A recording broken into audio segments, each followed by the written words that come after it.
Chapter 302. When Fire Cheline couldn't figure out a problem, it liked to pluck its own fur.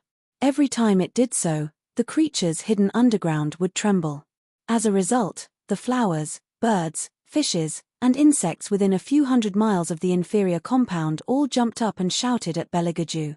Please, quickly take your pet away. If a single strand of its fur fell on them, it could burn them to death.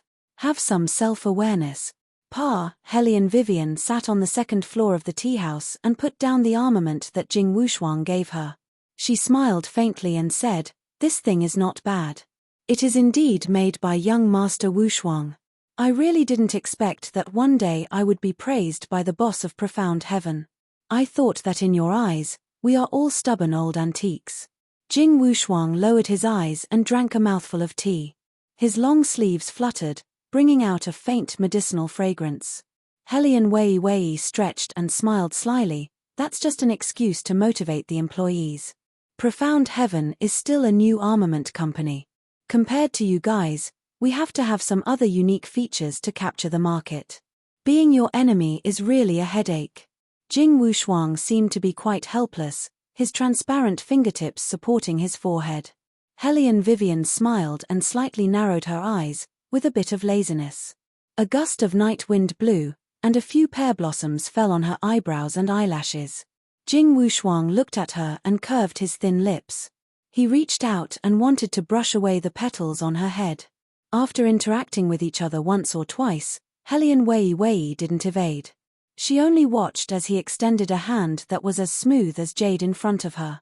Then, he paused and immediately withdrew his hand. His face revealed an extremely faint smile, as if he was looking at someone.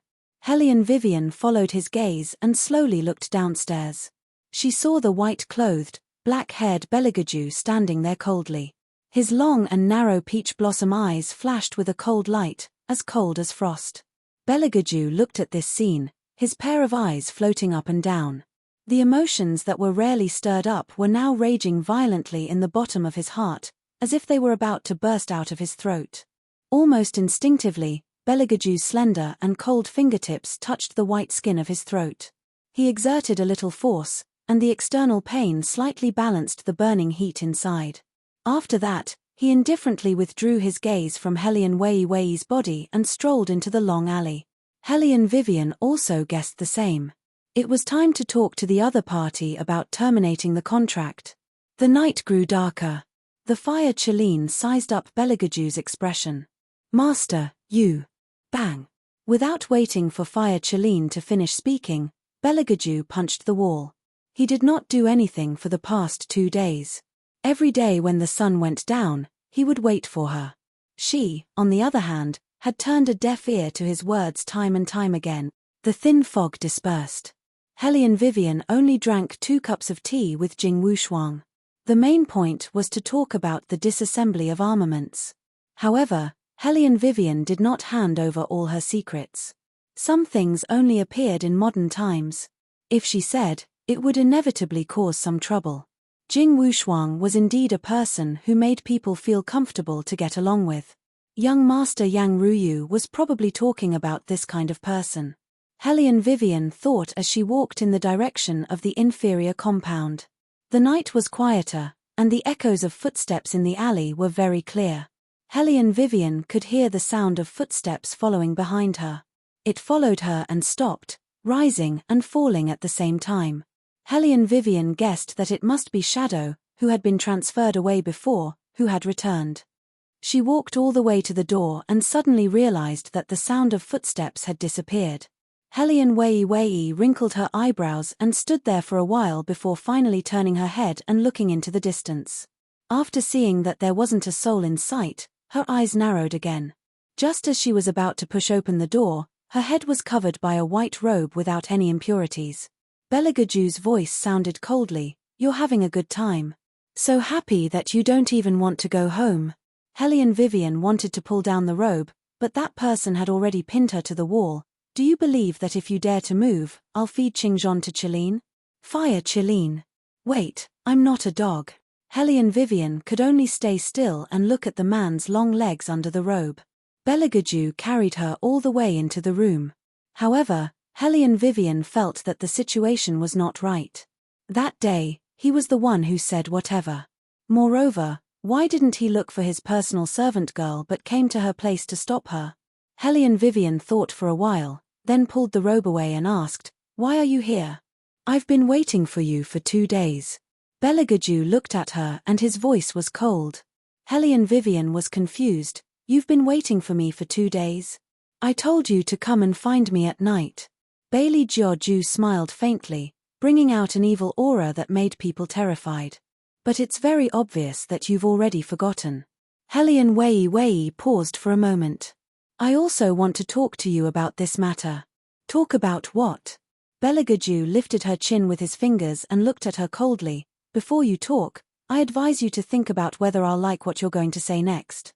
Hellion Vivian smiled. "Don't worry, you'll definitely like to hear it. It's about setting you free." "Setting me free?" Beligaju's fingers slowly clenched.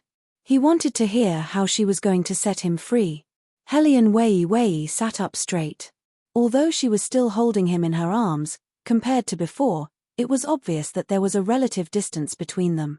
"I've thought about it. Now that the wedding is over, the retired emperor won't rush you too much. Your Highness can totally go and do your own things. When we were signing the contract, I anticipated many situations and felt that I could handle them. However, there was one thing that I neglected. This contract is very likely to affect other people. Fortunately, we both agreed that if I meet someone I like, the contract will automatically become invalid." "Someone I like?" Beligaju's eyes were completely cold. "Are you talking about me or you? What? Is Jing Wushuang so good that you don't even want my help?" Hellion Vivian was silent for a while, then raised her head and said, "It has nothing to do with him. It's just that I thought about it. In this world, it's better to rely on yourself than anyone else, because other people can't be relied on. Moreover, I don't want to be anyone's shield." "What do you mean?"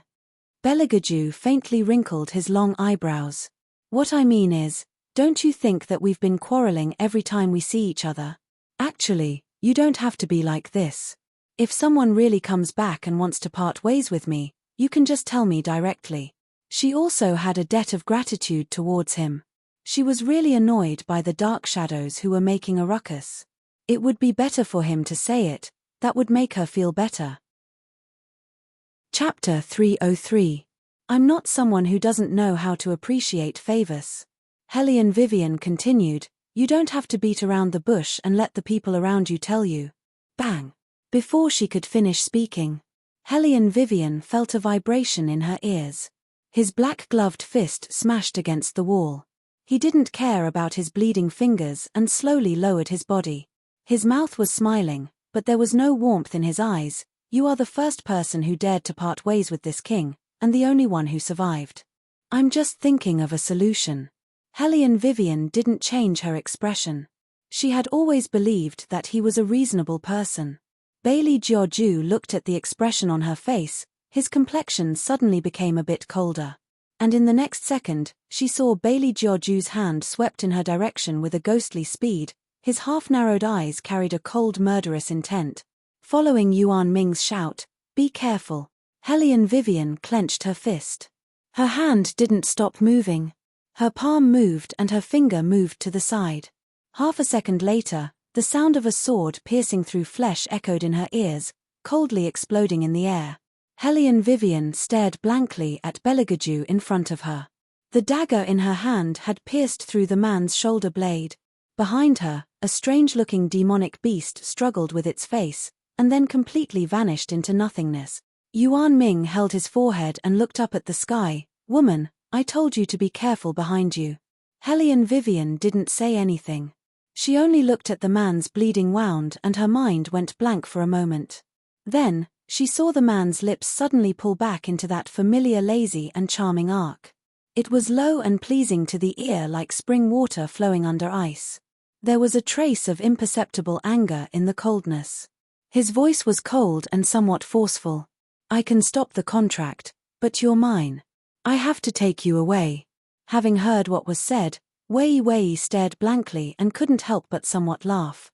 "This kind of 'you're my toy, even if you're broken, Your still mine tone really didn't seem like something the aloof and remote third prince would say. Beligaju ignored her. His jade-like hand brushed past several major acupuncture points on Hellion Vivian's body like lightning. With a light flick of his finger, the dagger that pierced through his body was easily broken like a fragile grass root. He didn't even look at the wound on his body and carried the person in his arms horizontally. Along the way, he covered Hellion Vivian with his windbreaker, not letting anyone's heads out. Some students who came out at night didn't know what's in his arms. After all, they were far apart. Beligaju's eyes. Before the students could react, the person in front of them disappeared. They could only faintly see the back of a figure hidden in the clouds. When they entered the room, Beligaju casually threw the windbreaker covering her head to the ground. Then, he pressed Hellion Vivian against the wall and kissed her. The man's clear breath suddenly approached. It was like a lotus flower or snow, intoxicating. The domineering and passionate kiss was mixed with uncontrollable anger. It was so passionate that it was suffocating. He clasped her slender waist with one hand and pinched her chin with the other. He kissed her deeply, as if he was forcing her. It was that kind of suffocating feeling again. From the entrance to the inner room, Hellion Wei didn't have enough time to unseal the acupoints on her body before she was directly put down on the soft couch by him. Her breath was filled with the other's clear and cold sandalwood fragrance. Woman, since his taking the initiative, why don't you just follow him and take the opportunity to cultivate more? Yuan Ming's noisy voice still sounded in her ears. Hellion Vivian directly cut off the telepathic communication with him and locked him in the Xuanhuan space. Only then did she feel a little more peaceful. At this time, her acupuncture points were opened. She directly pressed the man's hand and looked at Beligaju with some difficulty in breathing. Beligaju's eyes seemed to have fallen into an ice cellar because of this silent rejection. There was a deep madness hidden in his eyes. His originally black pupils gradually contracted and a cold light appeared, as if they were about to turn into a pair of demon eyes. It was almost as if he couldn't control his instincts. Hellion Vivian saw it very clearly. That pair of indifferent eyes were now glowing with a light that was clearly suppressed and crazy. It was so crazy that it was almost twisted. Hellion Vivian felt that her situation was a little dangerous. She wanted to speak. But she was stopped by the other party's smile. If I were you, I would choose to shut up at this time. As he spoke, Beligaju's knees slowly moved, and then he stepped over the straight long legs of the person on the bed and covered her body. Why do you always reject me? When did she reject him? Fine, it was true. But if anyone pounced on her, she would lie down obediently. Didn't this feel a little ridiculous? It was too ridiculous. I clearly gave you many chances, but you didn't learn at all. You insisted that I lock your claws so that you would be at peace. What chance? He said it as if he didn't lock her up. Did he forget the bed on the day of the wedding? What did you promise before coming up the mountain? You made me wait for so long. Dear, if you're not happy, why can't I wait for you for 2 days? Speak. Hellion Vivian. Who was the one who told her to shut up in the first place? Are you planning to discuss this with me while bleeding? Hellion Wei sighed. Her hand was still on Bailey Jiaju's wrist. She flipped over in the air and flipped down from the soft couch. After that, she familiarly pulled out a white handkerchief from the drawer of the desk at the side. At this time, Beligaju had already sat up. His holy white robe fluttered slightly and the light in his eyes gradually calmed down. Hellion Vivian lowered her eyes and pulled open his collar. She first looked at the wound. Then, she lowered her head and wiped it with cotton wool. She sprinkled the powder on it. Raise your arm. Beligaju was quite easy to talk to sometimes. His handsome side profile was quite good. Hellion Wei looked at his slightly wrinkled long eyebrows expression, the corners of her mouth curved up, then she tore the white handkerchief into strips and skillfully tied a butterfly knot. What was that thing just now? Unexpectedly, she didn't feel the slightest bit that someone was approaching her. A hidden beast. Bailey Jiaju sized her up with a glance. His tone was as indifferent as water. That's why, as a married woman, don't go out at night and casually meet other people. If you're tainted with something unclean, Don't even think about keeping your life. Hellion Wei felt some pain in her knees. Why was it that every time His Highness spoke, he was able to link this and that together? But why is there such a thing in the academy? Beligaju slowly adjusted his collar with his slender fingers. His eyes darkened. Something must have happened in the forest of fantasy. Hellion Vivian listened quietly. Her eyes were clear as if she had thought of a good idea. Just as she was about to stand up, she was pulled back by the man. Chapter 304. Only to hear a ka sound. She wore a chain of exquisite workmanship on her wrist. It was the forbidden martial black iron lock, a divine weapon specially used to imprison martial artists. It was said that there were at most 3 in the entire Dragon War Empire, and they were priceless. Hellion Vivian was a martial artist, so she was most familiar with the use of this kind of thing. Was he really planning to lock her up? Hellion Vivian just wrinkled her eyebrows. A slight chill came from her wrist, and his fingers slowly rubbed her skin. Look, it suits you so well. His voice was still low and calm, and it even had a bit of elegance and leisure like the spring breeze.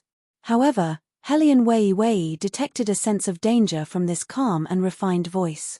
She lowered her eyes, and her voice became cold. No one would like this kind of fit, Your Highness. Is this how you treat your ally? It seems that I still have value, and it's hard for Your Highness to use such an expensive chain to lock me up. The current situation was not the result she wanted to see. But what gave her a headache was that a certain highness seemed to have a particularly serious hobby in this area. She reckoned that only he could give people a kind of inviolable cold and handsome look when he was using an iron lock to lock people up. Was there a mistake? In the end he was the one doing bad things. Hellion Vivian ridiculed in her heart, but she was not willing to go to the point of going against Beligaju. What else do you need me to do? It's better to say it directly, and we can end it happily. Hellion Vivian thought so in her heart, so she also said her thoughts. She felt that it would be better to say it out loud. However, she didn't expect that after she finished speaking, the look in Bailey Joju's eyes was even colder than before. End happily. He looked up and saw that her expression was very calm, as if she wanted to negotiate with him peacefully. For a moment, he only felt that it was incomparably dazzling. In her eyes, there was no him. There had always been no him. Beligaju curled his lips into a smile, but that smile did not reach his eyes. Instead, it was a cold expression on his face. There will be no happy ending. The things that I want can only stay by my side. So, Your Highness used this method? Hellion Vivian tugged at the iron lock on her wrist and raised her eyebrows mockingly. Beligaju's back stiffened, and his hands slowly clenched into fists under the blanket. Since when did he need to use such a method to keep a woman? Even if this was not in line with his usual style of doing things, the War Dragon Empire's most respected royal family descendant, the insufferably arrogant royal family, when was there anything that he could not obtain? However, Hellion Vivian was such an exception. He was confident that he could control everything, but when it came to her, he was helpless. What? Do you think this method is despicable? His voice was low and deep, but it also carried a cold smile. A light breeze blew through his black hair, covering his beautiful eyes. I am such a despicable person. I am fundamentally different from the deskmate you imagined. Now that you finally understand, you want to escape. Ha ha ha. Hearing the word deskmate, Hellion Vivian could not help but look into those deep and intense black eyes. The usual transparent feeling disappeared and was replaced by a bone-piercing coldness. She could even clearly feel the coldness when the man approached her, as well as the cold breath he exhaled. Hellion Vivian was stunned. Her outstretched hand froze in midair. She did not know why, but she felt that in that extremely cold voice, there was a wetness that made people care. It was as if he was desperate to the extreme, and it made people feel lonely. Behind him, countless oil lamps fell to the ground. The wooden table shook violently because of him, and the wind whistled. He was angry. Maybe this time, he really wanted to strangle her to death. But after waiting for a while, the boiling anger did not burn her body. Fire Chalene was standing outside the door. He knew better than anyone that the vibration from the blood could burst out from the blood vessels. It was so hot that it could almost burn the heart. He did not know what happened, but the only thing they were sure of was that this burning feeling came from his angry master. In the darkness, the door and windows in the room made a clang, clang, clang sound. A strong wind swept in, whistling like a wild beast outside the room. Suddenly, a huge gust of wind blew in front of them. White lightning flashed in the sky, and the glass window had already hit the window frame heavily. Belegudeux was standing under that window. Hellion Vivian was shocked. She looked up and did not care whether he was angry or not. He leaped over and forcefully swapped the two of them. At the same time, she heard a clang sound behind her, followed by a large area of brittle shattering. Only the sharp edge of the glass window was left. It firmly hit Hellion Vivian's arched back. Under the lightning, the floor was full of broken glass shards. Belegudeux was stunned. The wind and clouds stopped. He looked at her and forgot to move for a moment. Hellion Vivian supported herself with one hand. The iron chain made a sound, and she shouted at Belegudeux, "If you have the ability to call the wind and summon the rain, then you have the ability to dodge. Bastard, do you think you can be willful just because you are handsome?" Belegudeux reacted at this time. He hugged her, and as if he was anxious, his fingers touched her back. Hellion Vivian was shocked. She pressed his hand again. "What are you doing? Take your hand away." These words could not be more overbearing. Hellion Vivian raised her eyebrows. Was this his attitude towards his savior? However, the gentleness of his fingers did not match his tone at all. Hellion Vivian's back was originally fine. After all, she had done a lot of training. She knew what posture to use to block a heavy object when it fell. It would minimize the damage. But he took off her clothes and examined her as if she were a product of daily use. Hellion Vivian did not know whether to laugh or cry. As if he had finally finished examining her, Belegudeux looked at the smooth and white back in front of him. Then, very gently, he pulled her into his arms. His chin seemed to be resting on top of her head.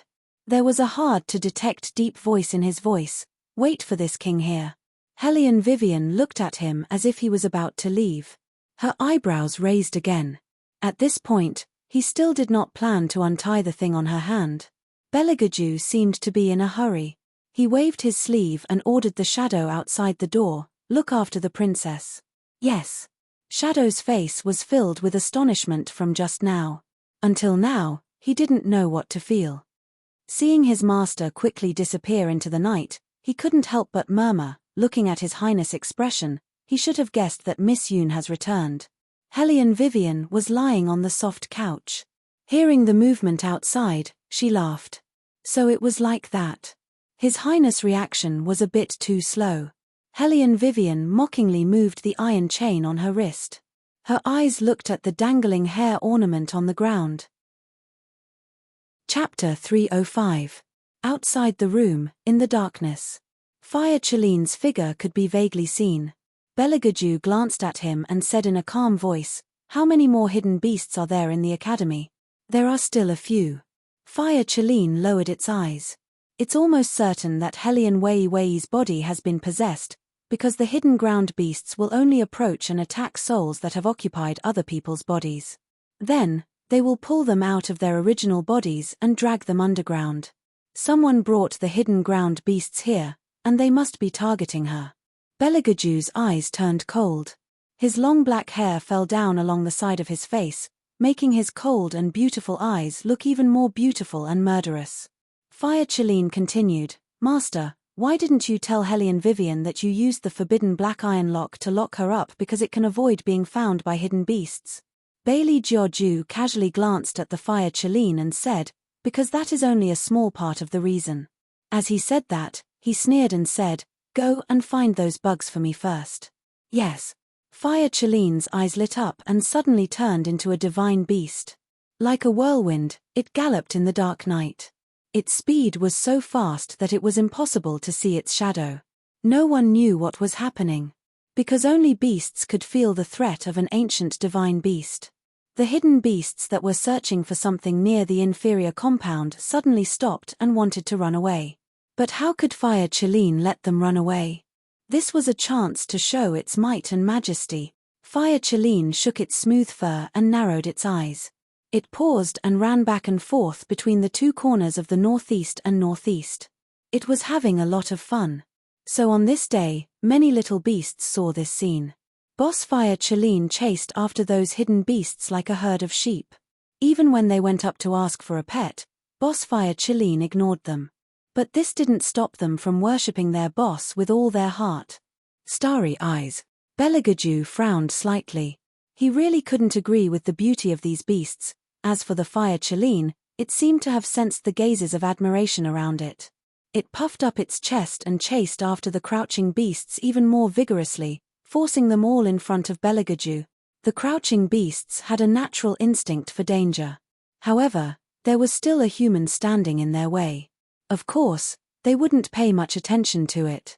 They just wanted to scratch Belegaju to death with their claws. A total of 6 crouching beasts the size of wild wolves pounced toward Bailey Joju with murderous intents. Their eyes were blinding. Belegaju didn't even make a move. He just stood there elegantly in the dark.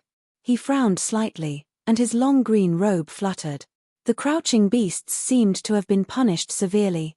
They were all bounced back to the ground, rolling back and forth in pain. They had no idea who they had offended. Belegaju walked over and looked around. His teeth bit off his black gloves, and his thin lips gently spit out a string of cold. There is one more. Indeed, there was one more. The crouching beasts were different from other beasts. They were the classic group of beasts. They liked to drag people's souls underground. Normally, they wouldn't show themselves at all.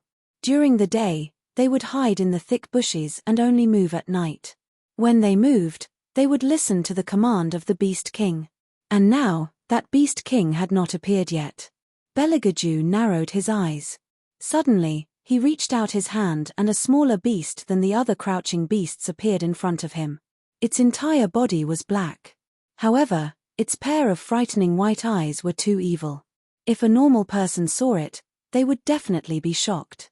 This was the Beast King of the Crouching Beasts, a top-level beast. The Beast King of the Crouching Beasts clearly didn't expect that a human would be able to see through its disguise. It was so shocked that its heart was beating wildly. However, it wasn't scared like the other crouching beasts.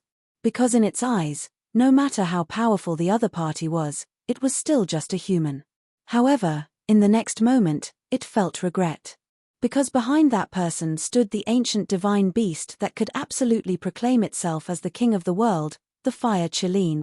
The Beast King couldn't help but curl up into a ball. Its face was filled with unprecedented respect and fear. Only then did it seriously examine the man's face. "Who are you? You think you're worthy of asking for my name?" The corners of Bailey Joju's mouth were still curved. His face was as handsome as a god's as he looked down at the magical beast from above. His eyes, which were covered with golden lines, narrowed. The Beast King looked at those familiar eyes and turned around. Its sharp claws kept scratching the ground in an attempt to escape. Tap, tap, tap. The sound of footsteps behind it echoed in the empty night. It was elegant and gentle, but bloodthirsty. The Beast King knew that it couldn't escape. It knelt on the ground and began to beg for mercy. "I beg you, please spare me. I was also ordered by someone else." "Oh." Belegaju seemed to have heard the funniest joke. "You want me to spare you?" The Beast King's eyes turned. "I can tell you who ordered me to do this. I don't want to hurt anyone. It was you humans who brought me in." "Is that so?" Belegaju's expression was indifferent as he stopped in his tracks. The Beast King nodded furiously, but its claws were exposed. "Yes, yes." "Heh." Belegaju curled his thin lips and grabbed its claws. "Do you really think that I would believe your words? Why would a demonic beast listen to a human's orders? Unless that person is your master. The only condition for a demonic beast to make an agreement with a human is that it cannot betray the other party." Creak. The crisp sound of bones cracking could be heard. In an instant, the Beast King, who was staggering on the ground, seemed to remember something. It looked at that handsome face and its eyes shook violently. This man, was it him? No. Impossible. The Beast King wanted to say something, but before it could open its mouth, Its neck was broken by the man's grip. The Beast King's head tilted to one side. Before its eyes lost its luster, it was full of regret. Bailey Jiaoju retracted his hand. The light in his eyes was as cold as the stars. His surroundings seemed to be emitting a radiance similar to the bright moon. Within a radius of a few miles, not a single beast dared to approach him. Except for the fire Chileen. It stood behind the man, its big paws stepping on the ground as it said in a deep voice, "Master, this Beast King is able to speak, which means that it must have drunk the blood of the person who raised it. However, the person who can make the crouching ground beast work for him is not easy to deal with. Master, I have a premonition, something must have come to White Academy." Bailey Jiaoju didn't say anything, but that pair of pitch-black eyes were much deeper than before. The night wind blew. Hellion Vivian held the dangling hair ornament in her right hand. The delicate end was aimed at the lock cylinder. She tested it back and forth, and a thin layer of sweat overflowed from her forehead. Suddenly, her eyes lit up. Chapter 306. K.A. The iron chain fell. Hellion Vivian turned her wrist but did not feel much pain. She glanced at the expensive iron chain and decided to just throw it away since it would be a waste. When the door was opened, An Ying's body froze. Hellion Vivian looked at him lazily. He didn't realize it just now. Now that he knows Yun Biluo is back, he won't have the time to care about me. An Ying, do you want to fight or let me go? An Ying looked at Hellion Vivian and did not know how to answer the question. He just blocked her way respectfully. "Princess, I'm sorry, I can't let you go." He had to obey his master's order. Hellion Vivian smiled and said handsomely, "Do you think you can stop me? Princess, please don't make things difficult for me." Shadow had always been the taciturn type. Facing Wei Wei, he didn't know what to do. Apart from his highness, the bigger reason was that he didn't want to hurt this girl who was different from him. Hellion Vivian's eyes flashed. "Well, it's not easy for you. I'll wait for Beligaju to come back." "Thank you, Princess." An Ying was still very vigilant. He stared at Hellion Vivian and waited for her to close the door. Hellion Vivian chuckled and walked forward slowly. An Ying looked at her back and was on guard. When he was about to reach out, he heard the sound of wind and subconsciously blocked it. The sparks caused by the friction between the martial arts were reflected in Hellion Vivian's eyes. She curled her lips and smiled at An Ying. "Good skill." An Ying did not say anything. But Hellion Wei Wei paused for a moment and moved her fingers. The other end of the umbrella emitted bursts of smoke. An Ying wanted to hold his breath, but it was too late. His vision turned black and he fell to the ground with a thud. Hellion Wei Wei took back the umbrella and looked at the unconscious Shadow. The corners of her mouth carried an evil aura. "Do you think it's just an ordinary umbrella?" As she spoke, she bent down and dragged Shadow into the room. Because she was afraid of provoking His Highness Misophobia, she was very considerate and didn't put Shadow on a chair, only letting him lean against the wall. After changing their outer garments and straightening their collars, they strolled out of the inferior compound. Outside the courtyard, there were still a few shadows hiding in various corners. Although they did not appear, Hellion Vivian could still feel the gazes around her. If she hadn't been wearing this set of clothes, she would have been surrounded the moment she left the hospital. Hellion Vivian was good at disguising herself, so she didn't reveal any flaws along the way.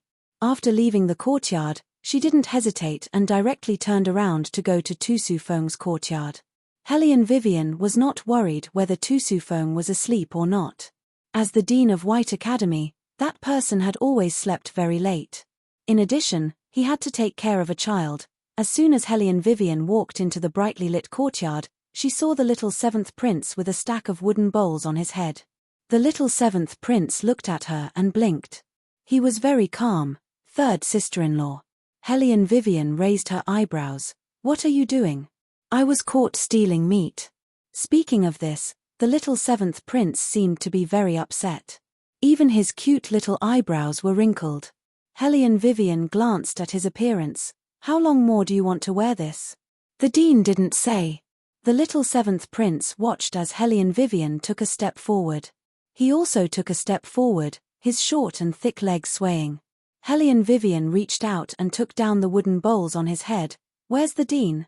He's sighing. The little seventh prince seriously threw all the wooden bowls into the ancient well. I've been too naughty recently. He can't explain it to Imperial Grandfather. Hellion Vivian. You also know? A helpless light laugh came from behind. Hellion Wei looked back and saw Tu Su Feng, who was wearing a long robe, slowly walking over. He still didn't have the slightest change. He was elegant and upright. The years had accumulated too much brilliance on his body. Just looking at him was enough to make people believe in him. In his hand was a steaming hot meat bun. There was no need to guess to know who he was giving it to.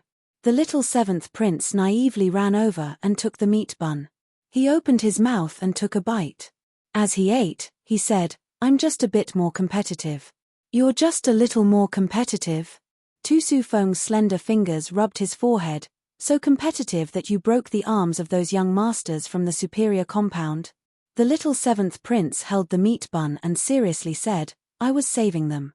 If they went to fight with third brother, their injuries would be even more serious." Tu Su Feng admitted that the little one's words were reasonable.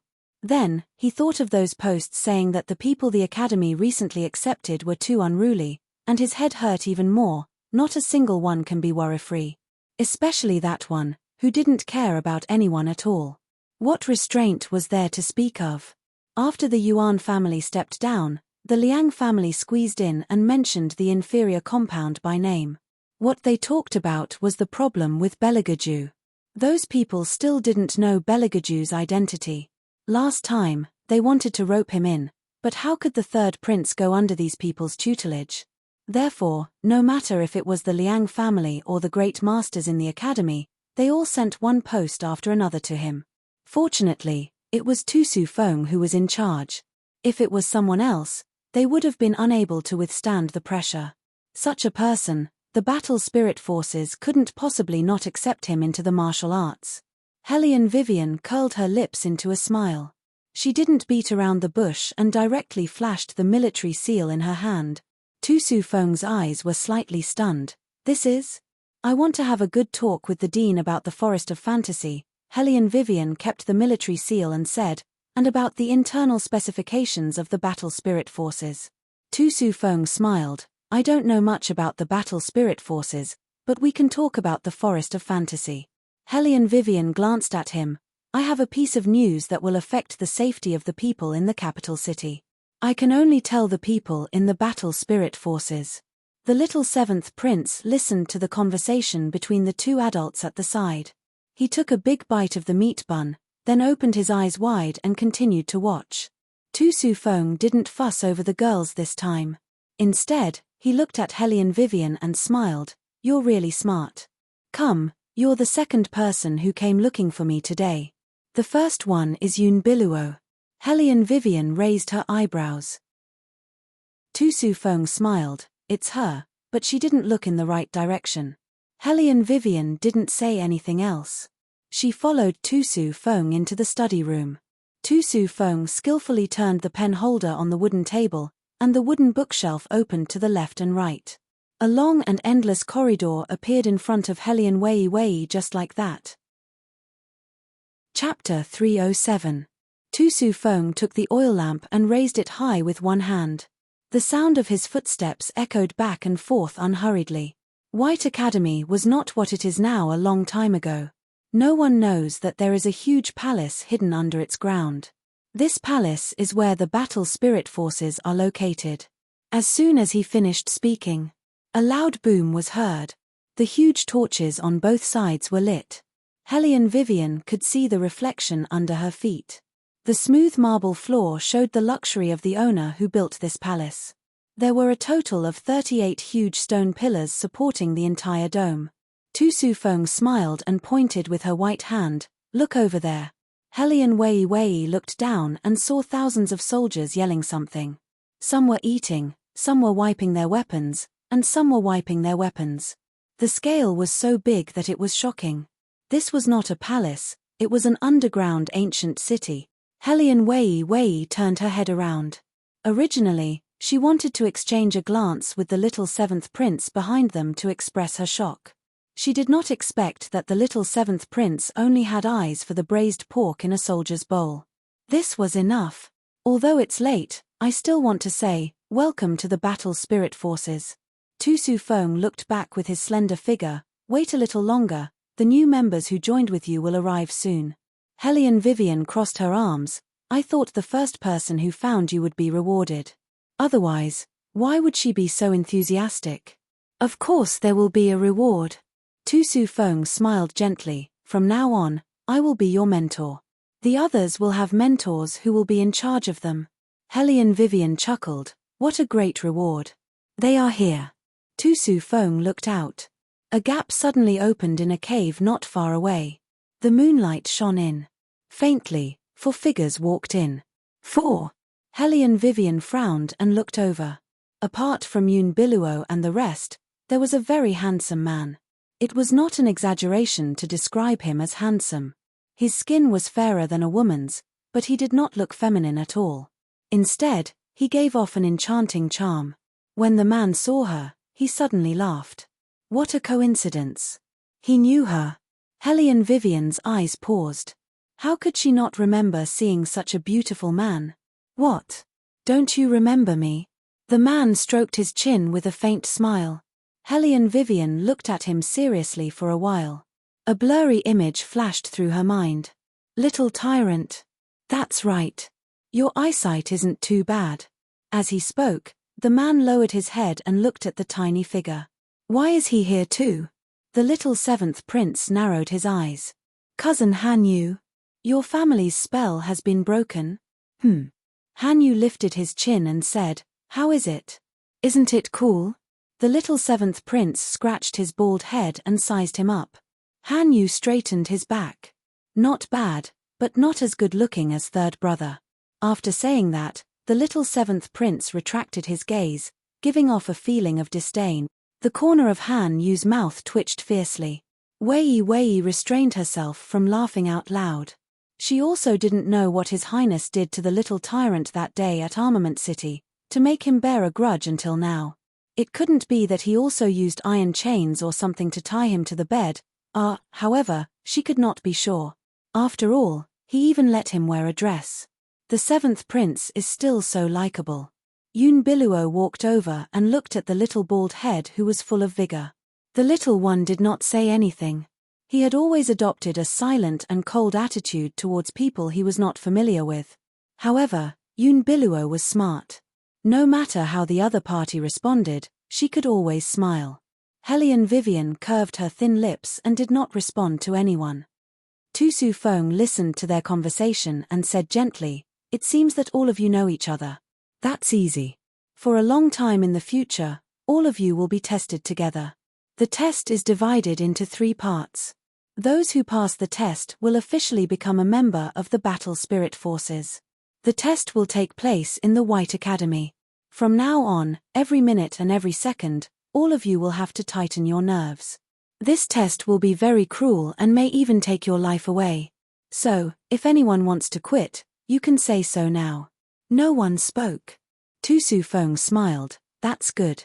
If there are no other objections, then each of you can follow the instructor to pick your own room. This room is not for you to sleep in. There will be things that you will need to use when carrying out missions. As he spoke, Tu Su Feng glanced at Hellion Vivian and the little seventh prince. Both of you, follow me. Hellion Vivian nodded and followed. When they brushed past each other, Unveils smiled at her. Hellion Vivian had met such people before. They were polite and gentle, but it did not mean that they were friendly. On the contrary, one had to be wary of them. Third sister-in-law. The little seventh prince saw this and stopped in his tracks. He said in a fierce tone, don't talk to strangers. Third brother will be unhappy. Hellion Vivian was speechless. What was the feeling of being taught a lesson? Moreover, the one standing opposite is the one your third brother cares about. Let's go. He waved his little sleeves. He could not be more domineering. Hellion Vivian followed him, amused. The little one paused for a moment before reaching out both of his hands toward her. Hellion Wei bent down with a smile and lifted him up in her arms. The little one leaned his head on Hellion Vivian's shoulder. His eyes were still staring at Unveils, full of warning. Unveils tilted her head in confusion and laughed again. The little seventh prince did not speak. His face was cold. He did not like this woman. She acted as if she was very close to him. It was all because of third brother. The little one tilted his head and said to Hellion Vivian coolly, "If you meet such a woman in the future, just tell third brother directly. She can't cook anyway, so it's useless to keep her." Hellion Vivian's mouth twitched. It seems that cooking is a very important skill. It can save one's life at critical moments. Of course, the little one said seriously. Tu Su Feng sighed countless times while walking in front. "This foodie. We're here. Go in and see what you need." Tu Su Feng pushed open the wooden door with his slender fingers and stood sideways. The room was not very big, but it gave people a sense of dazzling luxury. Rows of exquisite accessories were placed on the sandalwood table, and a bronze mirror as tall as a person stood in the middle.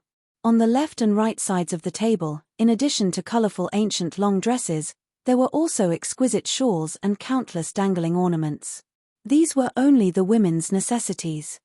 On the other side, there were men's long robes for various occupations, from high-end to low-end. Everything was there.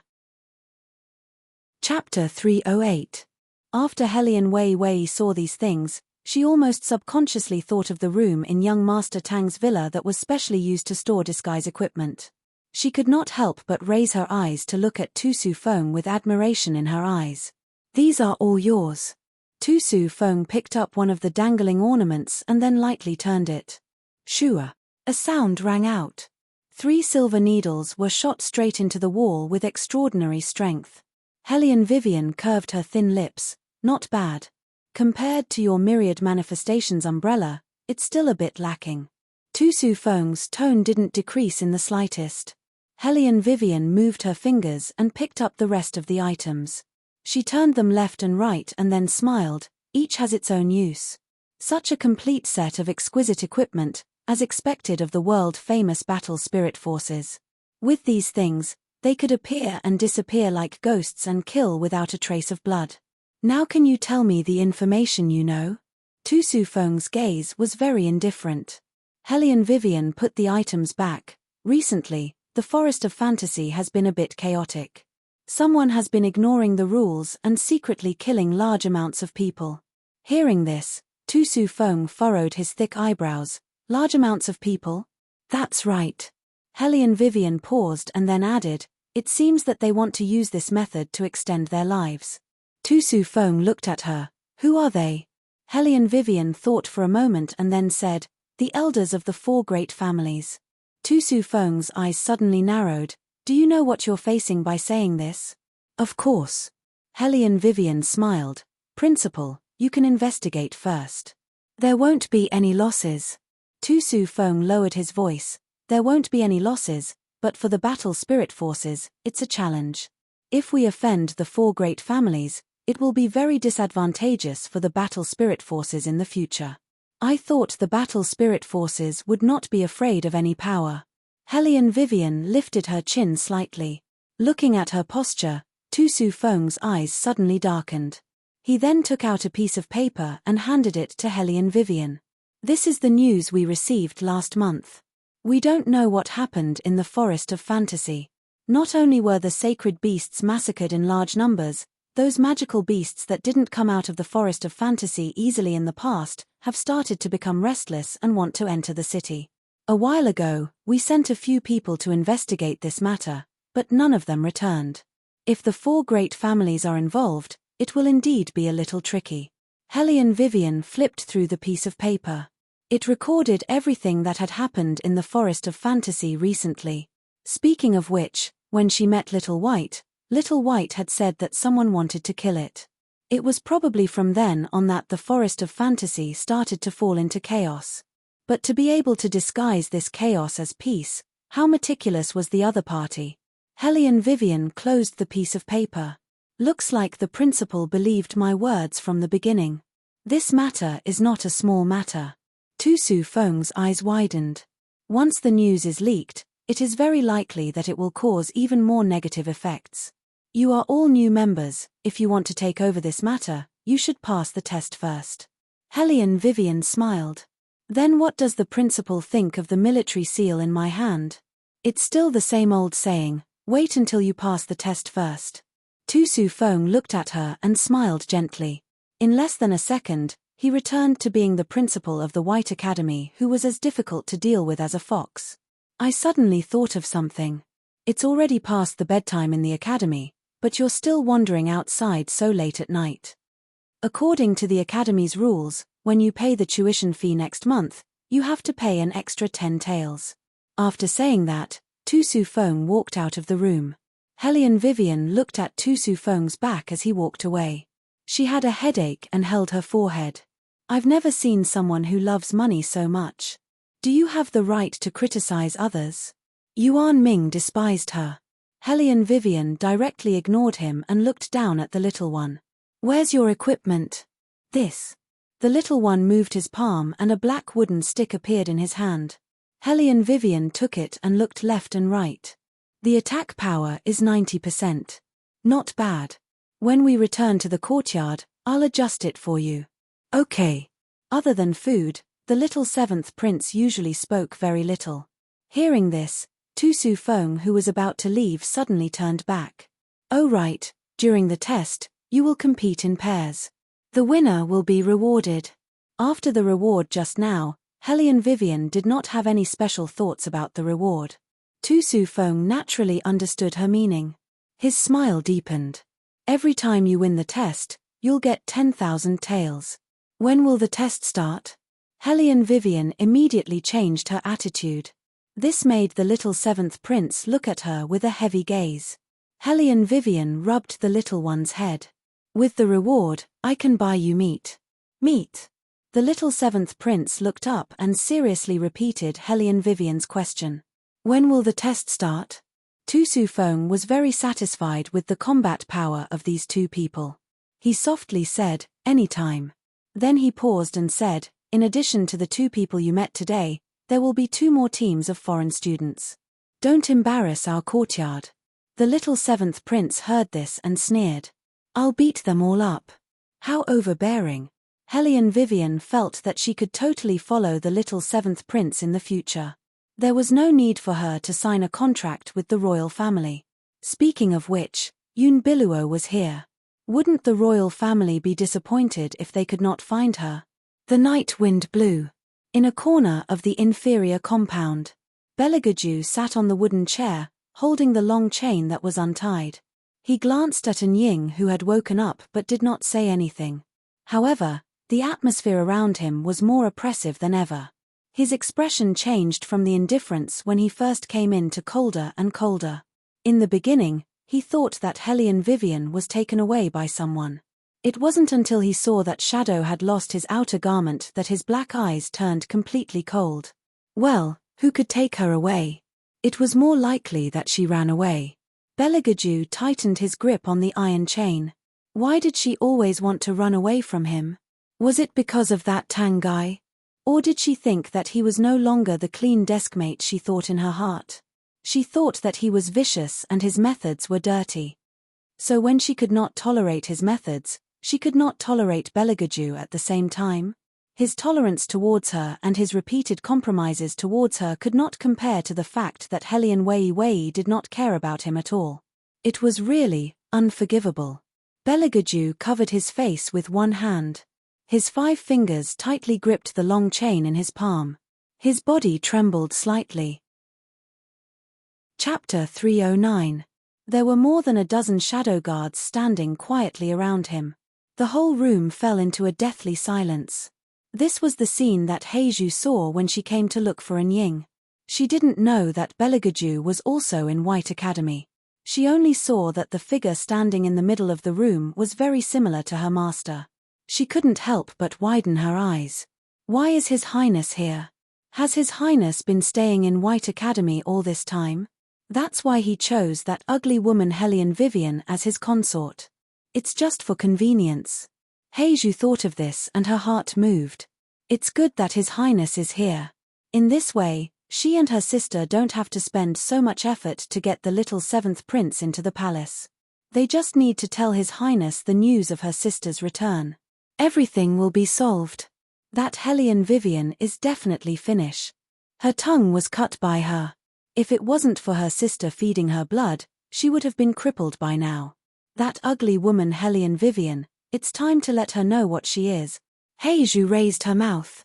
She didn't know why His Highness looked a little different today, but she believed that as long as it's about her sister, His Highness will definitely deal with it first. Her sister has been with His Highness since childhood. After making up her mind, Heiju jumped lightly and landed on the ground. When An Ying saw that it was her, he furrowed his thick eyebrows and reached out to grab her. Why are you here? Why didn't you tell me that His Highness is here? Heiju's eyes were full of doubt. You don't want His Highness to know the news? I really didn't expect that even you would stand on that ugly woman's side. Have you ever thought about my sister's feelings? Shadow lowered his voice. I advise you to leave immediately. Leave. Heiju looked at him funny. What kind of witchcraft does that ugly woman have? Even you were fooled by her. Why should I leave? I must tell His Highness the news of my sister's return. Seeing that he couldn't stop her, Shadow watched helplessly as she walked towards Bailey Jiaoju's direction. He could only feel helpless. Your Highness. Heiju knelt down on one knee and said in a very reasonable manner, I don't know why Shadow and Princess Consort didn't tell you when they knew that my sister was back. Princess Consort is even more vicious. She ordered someone to cut off my tongue. I'm afraid she was worried that I would come to tell you about my sister's return after knowing that His Highness was in the White Academy. Beligaju gripped the iron lock in his hand and said in a low voice, Get lost. Heiju didn't hear it clearly and thought that her voice was too soft. She paused and reached out to touch Beligaju's hand. Bang!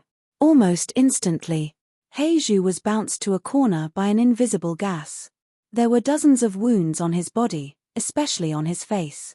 It was a mess of flesh and blood, leaving only the fear in his shaking eyes. Many of the shadow guards who were nearby were implicated, and they felt an intense pain in their internal organs. Bailey Jiaoju had a smile that was not a smile as he casually threw away the iron lock in his hand. He slightly raised his head. That pair of deep and narrow eyes seemed to ignite with a faint light, just like a demon that had walked out of a manga. His entire body carried a demonic aura. Such a strange situation made the shadow guards couldn't help but show fear. However, Fire Chelin was excited. How long has it been since he saw his master like this? Thousands of years had passed. He almost forgot his master's original appearance. Now, Fire Chelin ran back and forth excitedly and said in a deep voice, Master, did you remember something? Beligaju ignored him and walked closer to Heiju.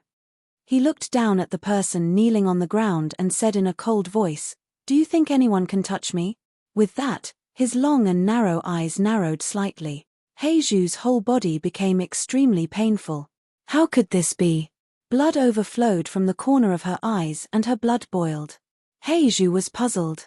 Was it because His Highness was in a rage and couldn't hear what she said? Otherwise, why would he treat her like this? Heiju reached out and pinched her throat. The last trace of blood gushed out from her throat. That kind of pain was as if it was corroding her bones and heart. Bailey Jiaoju seemed to smile for a moment. It was both elegant and dangerous. His expression carried boundless bewitchment and danger. Who gave you the guts to talk about my woman? You all deserve to die. Bang! The last sound was. Heiju's head completely tilted and no longer made a sound. The shadow guards trembled all over. They didn't understand what their master meant and didn't dare to look directly at Beligaju's eyes. They just stood there trembling. Beligaju turned around, his eyes like frost. Find her and bring her back. These 5 words were like ice flowers blooming from the North Pole. It was so cold that everyone couldn't help but feel numb. The night was so dark that it became as sticky as splashed ink. Hellion Vivian and the little 7th prince walked out of the underground palace together. She didn't know if it was because it was too dark, but the swaying of the branches seemed a little eerie. The little 7th prince wasn't afraid, but he was obviously a little sleepy. As he walked, his little head kept nodding.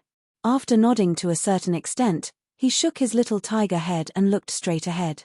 Hellion Vivian's heart was about to melt. She bent down and picked up the little one. The little seventh prince was a little shy at first. After all, he remembered third brother's words. A real man couldn't be carried by others. But he couldn't reject third sister-in-law. Sigh, it was so difficult to be a man. The little one had a tiger face and nodded very seriously on Hellion Vivian's shoulder. His eyelids drooped and were about to cover his lively tiger eyes. Suddenly, he seemed to have heard something. His little body stood up and his eyes started to shine. Hellion Vivian frowned and didn't move immediately. The sound behind them was getting louder and louder. It sounded like countless long snakes were crawling.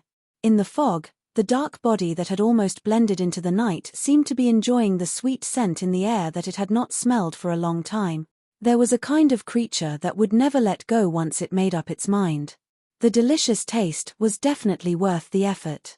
It would just wait until there was no one else around and use the darkness to devour her. To it, the walls were nothing and it could move freely. When the demon-transforming beast reached a certain level, it was no longer limited to its body size. It could transform into any shape at will. It was drooling and its legs were floating in the air. It was surrounded by a grayish-black mass of air. It looked at Hellion Vivian in front of it with satisfaction. It opened and closed its mouth slightly. Black balls of sticky liquid came out of its mouth and flew straight ahead. Chapter 310. All of a sudden, Hellion Vivian's palm emitted a dazzling light that gradually formed a black paper umbrella. The black fog was blocked by the black umbrella mercilessly like a fragile spider web. The demon-transforming beast's expression changed. Its body that was suspended in the air shook violently. The black fog was separated from its body. It was a part of its body. When the black fog was destroyed, it was as if a piece of its body was cut off. It was very harmful to it. Damn it! The demon-transforming beast cursed in a low voice and stared at the black umbrella that was emitting a strange light. Which bastard was messing with it? The demon-transforming beast reached out its hand angrily and wanted to destroy the golden lotus with its long and sharp fingernails. However, when the demon-transforming beast's fingernails touched the black umbrella, the demon-transforming beast was shocked and withdrew its hand. It widened its eyes and looked at the fingertips that it had always been proud of. But now, a large part of it was cut off by the person on the bed with a dagger. This was impossible. The weapons in the human world could not hurt it at all. Do you know what will happen to you if you disturb us at this time of night? Hellion Vivian glanced at the demon-transforming beast indifferently and looked back lazily. Behind her was Yuan Ming with his silver hair fluttering in the wind and a smile on his face. He was the messenger of the demon that was feared. The demon-transforming beast's expression changed abruptly. It was out of its wits and wanted to run away. Hellion Wei sensed its intention and sneered. Carrying the little seventh prince in one hand, she opened the umbrella and moved her fingertips slightly. Amidst the piercing sound of the wind, countless fallen leaves bound the demon-transforming beast. Ah! The demon-transforming beast screamed. Its ugly body immediately turned into a wisp of green smoke and was sucked into Yuan Ming's stomach as nutrients. The little seventh prince stared with his tiger-like eyes. He thought that he would have a chance to fight. It seemed that third sister-in-law did not need him at all. In the past, whenever they encountered evil beasts, third brother would always let him take the lead while third brother would follow behind him casually. Perhaps third brother chose third sister-in-law not only because she was a good cook, but also because she was good at fighting. Yes, third brother really has good taste. Hellion Vivian did not know what the little one was thinking. She could not help but raise her eyebrows when she was stared at by the pair of piercing tiger eyes. What's wrong? I'm fine. The little seventh prince rubbed his chin and continued to stare. Obviously, there was something going on. You want to eat meat? This was the only possibility that Hellion Vivian could think of. Little seventh prince explained to Hellion Vivian in a dignified manner, "What I'm thinking now is that third brother probably chose you because he wants you to fight magical beasts for him. As for eating meat, that's something I have to think about all the time. Fighting demonic beasts, this was not an instance dungeon. All the time? Well, she was wrong. She shouldn't have used the thinking of an ordinary person to connect with a foodie. However, that thing just now, what was it? Hellion Vivian hugged the little one and her eyes darkened. She heard Yuan Ming whisper in her ear, "It's a phantom beast, a type of demonic beast. It's really strange. When did the Battle Spirit Forces test become so difficult? They released the phantom beast right after the test. Aren't they afraid that you will be swallowed by the phantom beast? Sometimes it will create all kinds of illusions. Once a person has an inner demon, it will be very difficult to escape. Fortunately, you discovered it in time. Otherwise, if you were pulled into the illusions, it would be a dead end." However, the phantom beast will not act on its own. There must be at least two of them. One is responsible for creating illusions and the other is responsible for eating people. Now, it seems that there is only one left. Escaped. Hellion Vivian looked around. Yuan Ming nodded, "It's very possible. The phantom beast is more cunning than any other demonic beast. Woman, it seems that you won't be peaceful for the next few days. The phantom beast is the most vengeful demonic beast. You killed their companion, they will not let it go. Then I'll wait for them to come again." Hellion Vivian smiled faintly. Her whole body was emitting an evil aura. The corner of Yuan Ming's mouth curled up.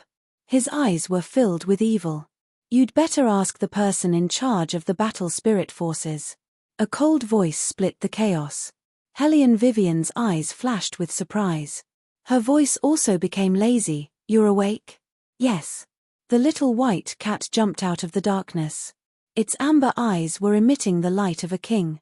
After successfully passing the heavenly tribulation, its fur was more lustrous than before. Every strand of its hair seemed to be dyed with frost. It was incomparably noble. Little Seventh Prince looked at the little white cat that jumped out. He knew that it wasn't an ordinary cat. It should be of the same species as Little Green that he picked up. He stretched out his hand and didn't stand on ceremony. He pulled the little white cat's ear domineeringly and looked left and right. The little white cat's expression changed. "Where did this brat come from?" Yuan Ming laughed unkindly. "That's why it's said that pets shouldn't come out blindly." Hellion Vivian raised her eyebrows. "Why do you want me to ask the person in charge of the Battle Spirit Forces? Phantom beasts shouldn't stay in the academy. No one has the right to bring them out of the forest of Xuanhuan. Even if the Battle Spirit Forces want to do this, they have to go through many considerations. This is because phantom beasts are different from ordinary demonic beasts. They are absolutely dangerous demonic beasts. If they're not careful, they might cause trouble. Therefore, no one wants to bring them out of the forest of Xuanhuan, unless that person wants to cause chaos in the world." As the descendant of the White Fen clan, the prince of the Cat clan knew more about beasts than anyone else. But it was because of this that Hellion Vivian frowned.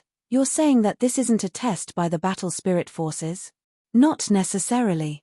Little White's voice was cold. "I think there's a loophole in this." Hellion Vivian's eyes flickered. "I know." Bang! A different sound came from the other side. Little White retracted her gaze. "It should be a test by the other people. Ask them if they encountered phantom beasts like you." "Okay." When Hellion Wei lifted the little one up, she saw a few other people walking toward them. They seemed to have just gotten rid of the trouble they had caused. Some of them did not look good, but some of them did not show any change in their expressions. For example, Han Yu. For example, Yun Biluo. When this person was in the same group, she fully demonstrated the combat power that couldn't be expressed with words. Those who didn't perform well in the test were already tired. When they saw Hellion Vivian, they didn't say anything.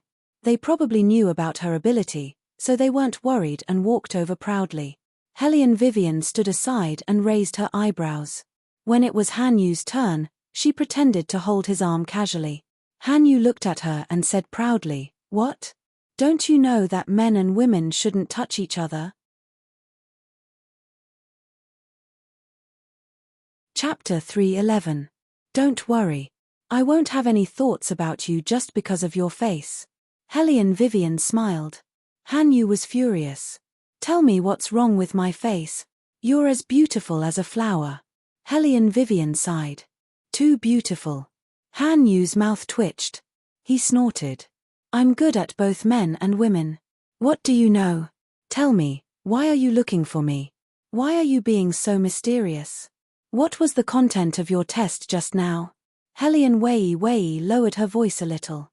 Han Yu glanced at her. A small whirlwind beast came. Why? Yours wasn't a whirlwind beast. A small whirlwind beast. Helian Wei's eyes narrowed. Wasn't the difference in the standards of this test a bit too big? Maybe Xiao Bai was right. There was a loophole in the test. But she didn't know how big the loophole was. Unless there was one in the battle spirit forces, Helian Vivian clenched her fists. She didn't show it on her face. She smiled. Mine is the same. I'm just asking you out of concern. Concern? Han Yu laughed evilly. Then, he reached out his arm and placed it on Helian Wei's shoulder. With a devilish smile, he said, how can someone of your level be considered as caring? You're not sincere at all. The little seventh prince glanced at Han Yu's hand. Without wasting any time, he threw a long rod over. Han Yu was so shocked that he dodged to the side. He turned around and looked at the little one who was full of vigor. Little seventh prince didn't say anything. He picked up the stick and started the second round of attack.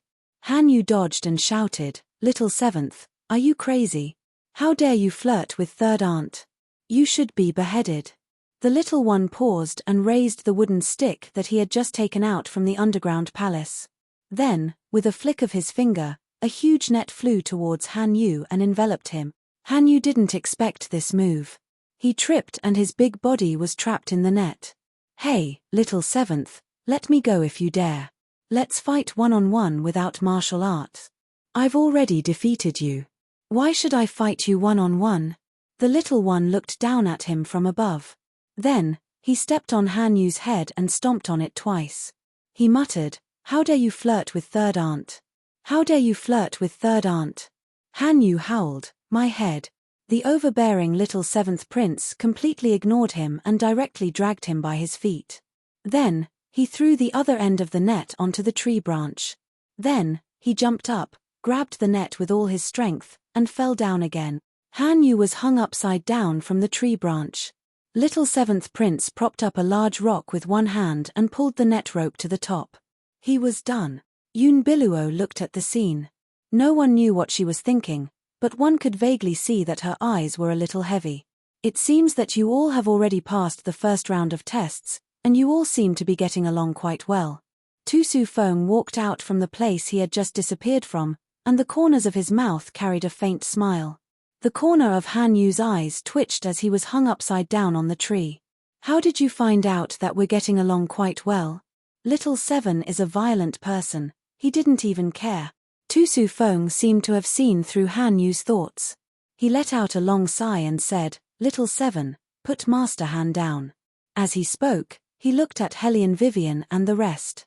You all can rest early today.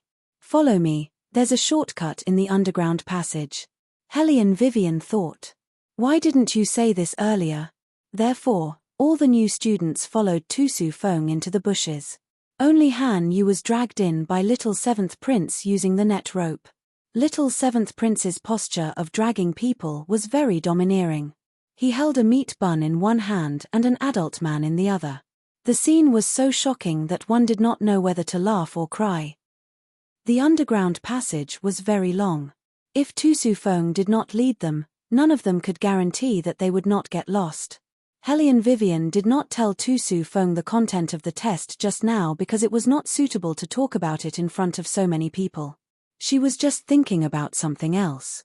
Miss Vivian and Little Seventh Prince are really close. Yun Biluo walked up to them without them noticing.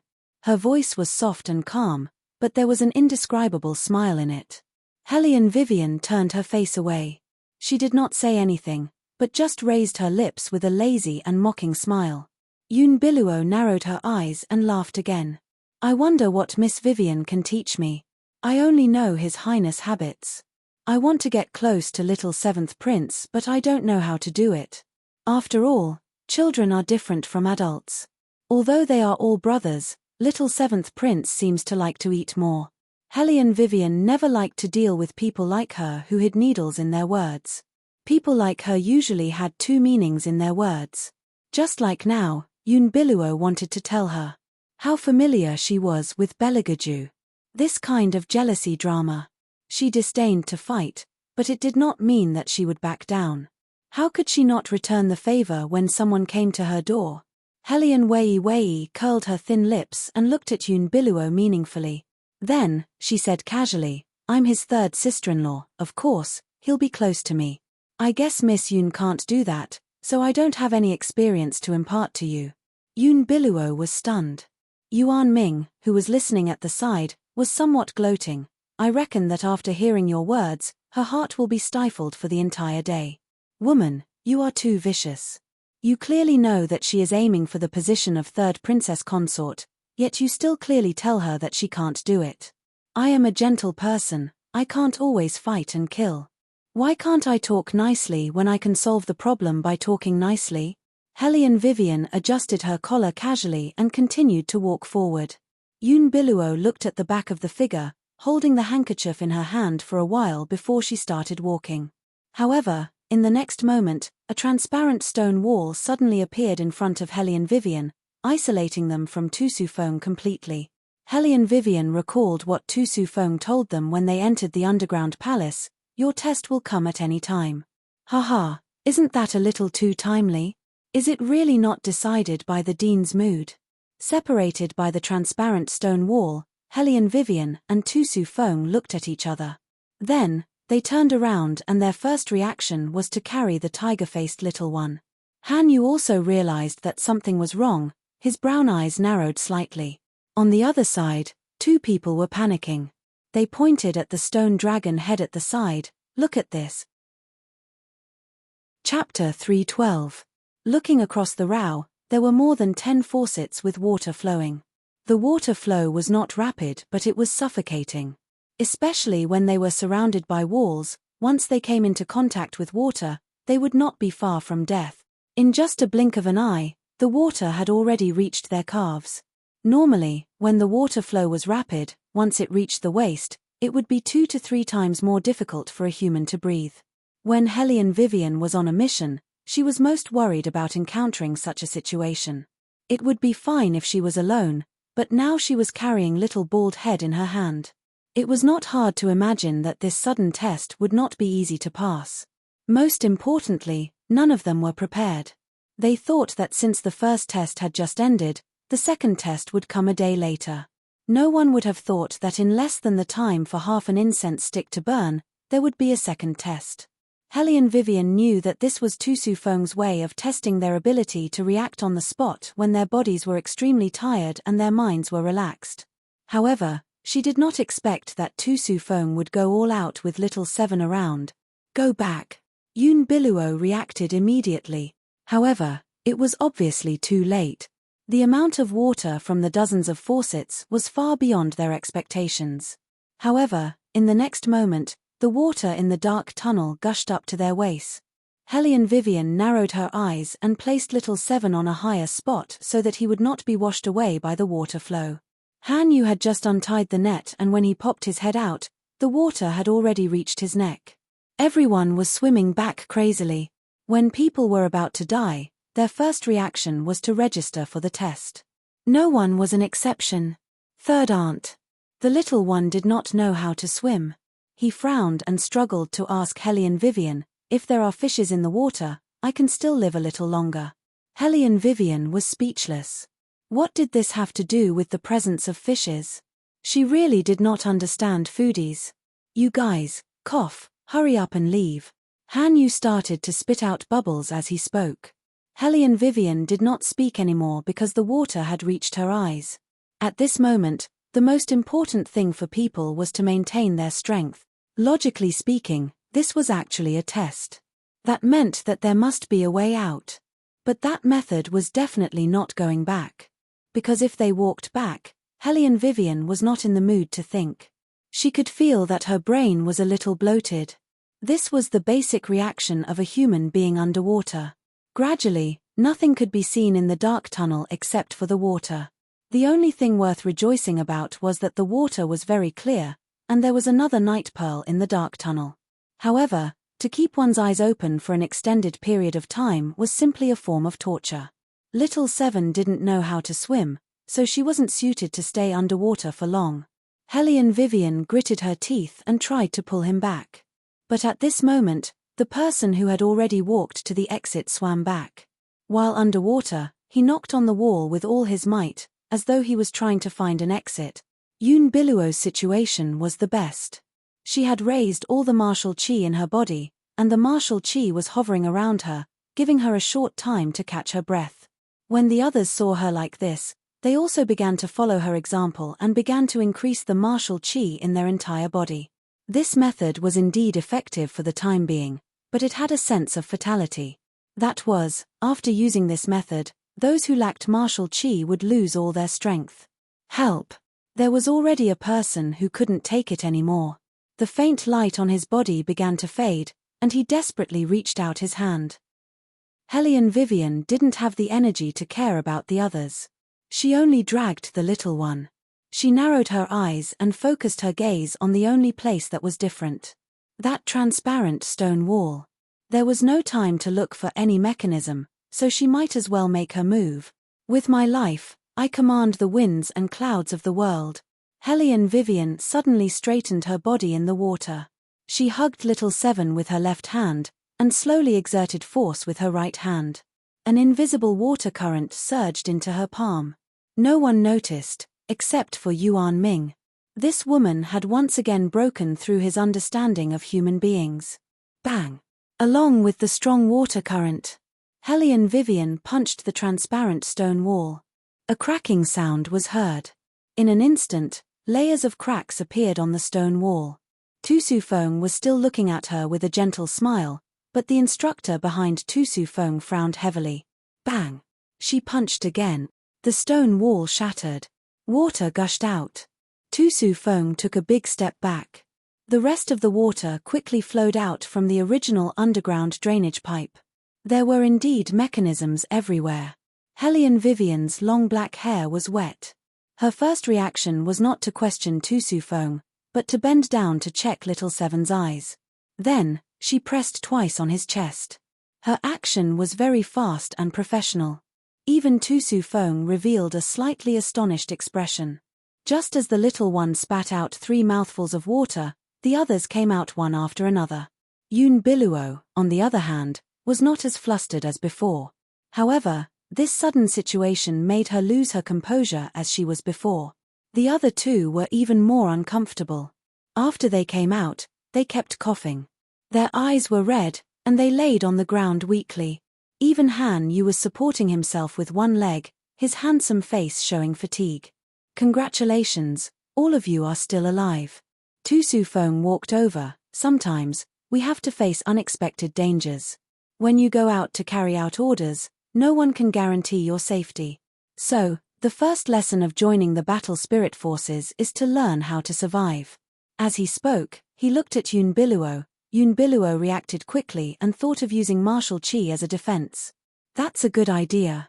However, I don't recommend everyone to use martial chi as support is too exhausting. Compared to that, I'd rather see everyone be observant. There's an escape button on your left-hand side. You should all go back. It's a waste of time to go back. Moreover, when you're killing the enemy, no one will give you any chance to turn back. Tu Su Feng's gaze fell on Hellion Vivian. The reward this time is yours. There was no need for any explanation because it was Hellion Vivian who broke the wall. Han Yu recovered and came over curiously. Hey, woman, how did you find out that there was something wrong with the wall? It's impossible to go back using the elimination method and reverse thinking. This is a test. If you were the one who came up with the questions, you would also seal the way in. There are always traps in the secret passage. Usually, the materials used to set up the traps are not that solid, so it's definitely easier to break through than other places, Hellion Vivian explained easily, but not everyone could react like that. Tu Su Feng looked at her with admiration. The other instructor furrowed his brows even tighter. Chapter 313. How could a freshman who had just entered the academy know so many things? Besides, wasn't she the legendary trash in the capital? Although she won the first place in the martial chi competition, her reaction just now did not seem like a freshman who knew nothing. Of course, Tu Su Feng was aware of this. He looked over and said with a gentle voice, "Don't worry, little Seven is fine." He knew what Hellion Vivian was worried about. Then, he explained, "This child has been afraid of water since he was young." Arju saw this and went to the deep sea to get him a dragon pill. Dragon pill, the inner core of the divine dragon. Not only could it improve one's martial chi cultivation, it could also be used as a lifesaver underwater. As long as the person was fished out within a certain period of time, even if he drowned, his internal organs would not be damaged. He could still be alive and kicking as long as the water was discharged in time. However, looking at little Seven's listless face, one could tell how much he hated the bottom of the sea. He blew 2 bubbles in a row and said unhappily, "There's no fish. This. How can there be fish in the secret passage?" Tu Su Feng was having a headache again. Little Seven curled his lips and said to Hellion Vivian, "Dragon pill is not as delicious as dragon meat." "You've eaten dragon meat?" Hellion Vivian raised her eyebrows and bent down to brush away the little one's wet black hair. Little Seven nodded. At that time, third brother dragged a dragon back. "I ate it for many days. The meat was so delicious. Dragged a dragon back, dragged a dragon back." A picture appeared in everyone's eyes. The cold and noble third prince with his long sleeves fluttering in the wind dragged a dragon from the deep sea and stepped onto the land. Behind him, thousands of splashes rose up, but no one could do anything to him. As expected of His Highness, Yun Biluo smiled and turned to look into Hellion Vivian's eyes. Hellion Vivian didn't pay attention to her. She very handsomely brushed the black hair on her forehead to the back, revealing that melon seed-sized face. She was thinking that this matter was indeed in line with His Highness' way of doing things. Not only did he destroy someone's nest, he even arrogantly dragged them out of the sea and arrogantly dragged them all the way home. Even if he had a fire Chileen as a mount, he couldn't be so arrogant. How was he going to mingle in the deep sea realm in the future? He would definitely be hacked to death at any moment. When Han Yu heard about Beligaju, his first reaction was to scoff. Tu Su Feng glanced at the burning sandalwood beside his hand. "It'll be dawn soon. This time, you can really go back and sleep. Of course, the test isn't over yet. I'm looking forward to your next performance." When everyone heard this, they finally heaved a sigh of relief. One by one, they dragged their tired bodies and walked towards their respective courtyards. Dean. Hellion Wei waited until everyone had dispersed and left before calling out to Tu Su Feng. Tu Su Feng turned around with a smile on his face. "Why? Do you have any doubts?" Hellion Vivian held the little one's hand and walked over. "I want to ask about the first test. Did everyone challenge the whirlwind beast?" "Yes." Tu Su Feng's voice was gentle. "The test starts from easy to difficult. That way, you can gradually get used to it." Hellion Vivian narrowed her eyes. "But little Seven and I didn't encounter the whirlwind beast just now. It was the demon-transforming beast." "Demon-transforming beast?" Tu Su Feng frowned. "This kind of demonic beast won't be used in the test. Even in the future, we won't let you come into contact with this kind of demonic beast that isn't easy to control. There must be something wrong somewhere." Hellion Vivian smiled. "I also think that this kind of demonic beast shouldn't appear in the academy, especially in the test of the battle spirit forces." She made it clear. Someone as smart as Tu Su Feng understood what she meant. His eyes darkened. "I'll investigate this matter. There can't be any problems within the battle spirit forces." The night was getting lighter. When the sun rose from the east, one's mind would be muddled. In the jagged bushes, a demon-transforming beast leaned on the man's leg, trembling in fear. "Master, what happened? Did you fail the mission?" The man glanced at it and put the chess piece in his hand on the chessboard. "Master, you're so resourceful." The demon-transforming beast flattered and said carefully, "That woman is a little weird, but I can't tell why. But she killed my brother. I won't let her go easily." Then, swoosh. Before the demon-transforming beast could finish its sentence, it was stunned by a chess piece flying toward it. Master. Did I ask you to hurt her? The man stood up, and his black eyes were slowly dyed with light. The demon-transforming beast saw that he was staring at it coldly. That look was like a poisonous snake that wouldn't allow anyone to say another word. The demon-transforming beast was so scared that its face changed. Its black claws didn't even dare to move. In the boundless dark night, only the man's gem-like eyes could be seen. Find all the demon-transforming beasts. Since one or two of them have no effect on her, a group of them should have some effect. Soon, the White Academy will let the students learn how to summon their own sacred beasts. We should make our move then. What about Miss Yoon? The demon-transforming beast stretched out its claws. The man quietly put the chess piece where it should be. She has her own things to do. Also, tell her that she can get Beligaju, but don't ruin my plan. Yes. The demon-transforming beast's black shadow fell on the ground. But if we leave the forest of fantasy in large numbers, the battle spirit forces will soon notice the problem. By then, the royal family will hunt us down. The man put the chess piece aside. The royal family will be dealt with by the 4 influential families. What are you afraid of? But the third prince of the royal family has Fire Cheline by his side. If it appears, none of us will be able to escape. Besides, the demon-transforming beast seemed to have recalled something and was very frightened. Master, have you forgotten that we were defeated by that person when you were young? That's why. Pa. The black chess piece was put down. The man raised his head. Under the moonlight, only his well-defined chin could be seen. Don't forget that I was not awake at that time. Besides, Yoon Biluo can control him now. That's right. The demon-transforming beast's eyes lit up. Its black shadow fell. Master, you're right. I'm being too careful. I'll go and summon them all now. The man nodded. The silent darkness was like an invisible hand that quietly swallowed up everything. If you're right, we'll create an award next month and share it with everyone. What do you think?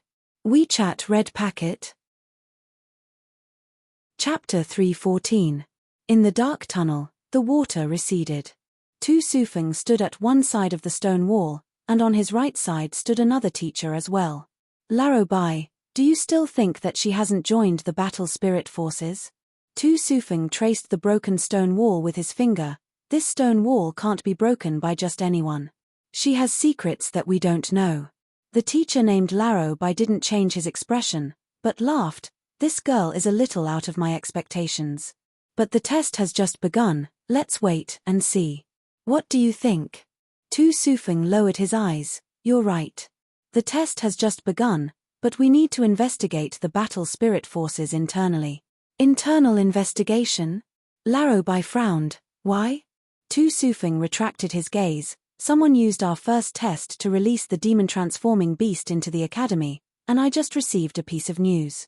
Laro Bai's expression changed when he heard the words demon-transforming beast. What news? Someone is killing a large number of sacred beasts. Tu Sufeng looked up. This must be reported to the retired emperor. Laro Bai's thick eyebrows furrowed even tighter. Don't forget, the battle spirit forces can't get involved in the competition between the 4 great clans and the imperial family. This is a rule that has been set since the beginning. The reason why the battle spirit forces can exist for so long is because of their independence. Do you still remember what the old man said when he was alive? Tu Sufeng glanced at him. The independence of the battle spirit forces comes from the fact that they are not affected by other forces. This matter should be dealt with accordingly. Then I don't understand why you want to tell the retired emperor and not the elders of the 4 families. With their cooperation, this matter should be handled better. Laro Bai's suggestion was very pertinent. However, Tu Sufeng had his own considerations. There are some things that I can't tell you now, but it's not appropriate to ask the 4 influential families for help this time. As he spoke, he paused and continued. Also, the Hidden Army's military seal is in Helion Wei's hands. What? This was what shocked Laro Bai the most. Almost everyone thought that the Hidden Army had disappeared with the defeat of the Helion family. How did this military seal appear in Helion Vivian's hands? Tu Sufeng's eyes were warm. Before the old man died, He said that the battle spirit forces, or the hidden army, would be able to lead the entire hidden army as long as the successor of the General Manor passed the test.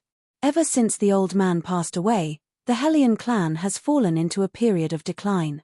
We have always appeared in front of the world as the battle spirit army. Now that the military seal has appeared, the leaderless group of us can finally see the light of day again. Early in the morning, water droplets slid down the wide leaves. Qingzhon stood in front of the door anxiously. She frowned as she looked at the sky that was getting brighter. She was usually very calm and didn't talk much. If she hadn't encountered something, she wouldn't have behaved like this. The main reason was that the Princess Consort had been missing since last night. In addition, His Highness had sent so many people to search the entire White Academy, but they still couldn't find the Princess Consort. According to His Highness's temperament, if he really found the Princess Consort, who knew how he would treat her? A gust of wind blew, rustling the branches. The green bamboo forest swayed with the wind. The sunlight shone on the sandalwood table, and the red rose petals were like sweet blood. Every minute and every second was incomparably long. The man supported the table with one hand lazily, and the other hand played with the petals wantonly. His light-colored pupils emitted light, and he smiled coldly. She hasn't come back yet. None of the shadows dared to speak. Just yesterday, they were shocked by His Highness' anger to the point that their internal organs hurt. Beligaju held his chin elegantly, and the black tassels on his sleeve covered the mocking smile at the corner of his mouth. Tell me, if you can't even find a person, why should I keep you?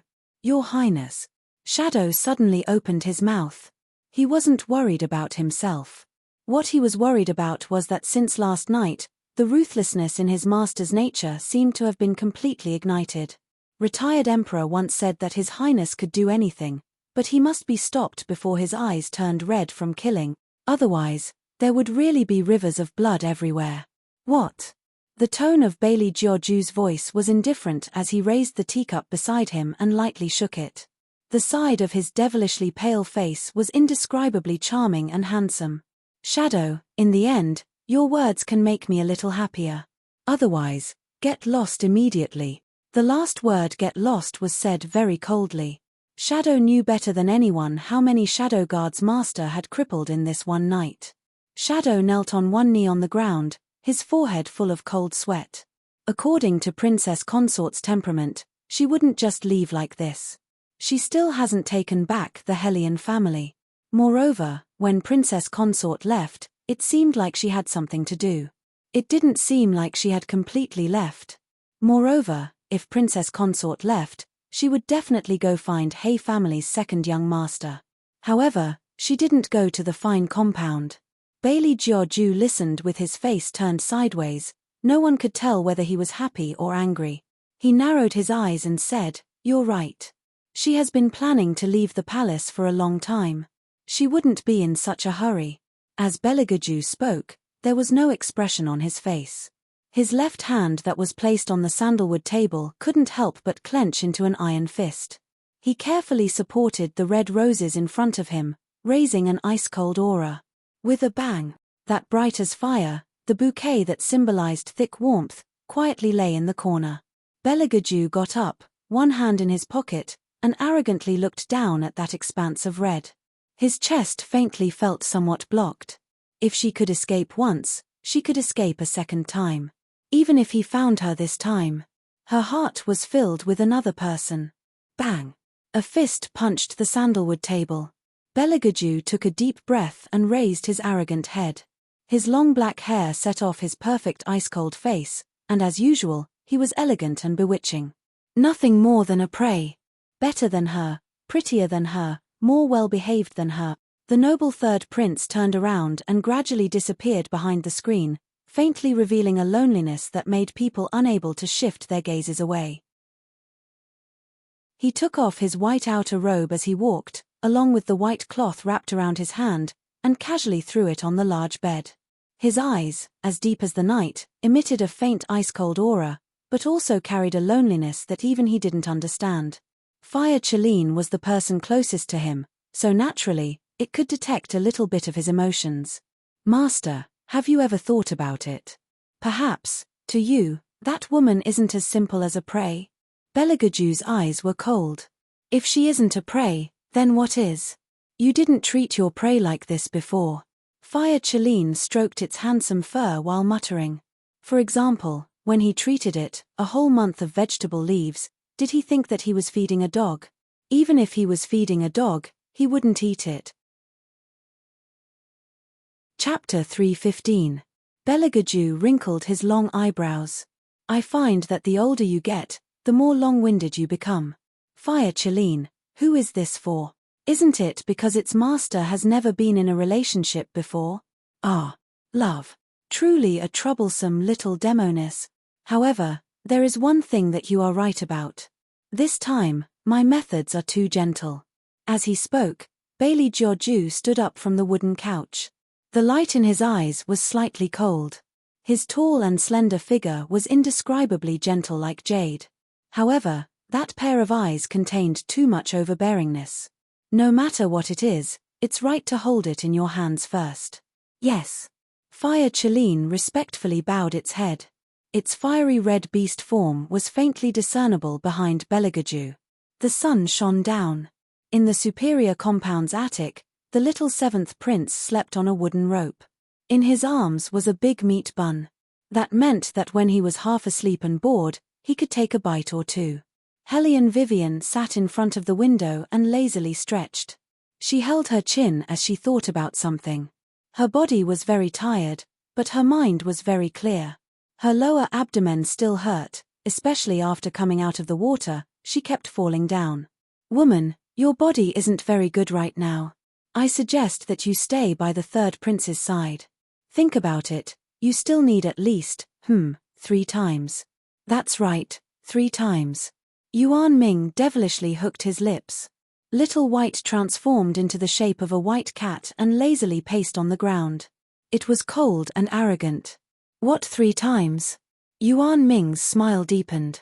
Of course it's dual cultivation. Dual cultivation? Little White's face froze. Its brows tightly knitted as it looked at Hellion Vivian. Hellion Vivian waved her hand.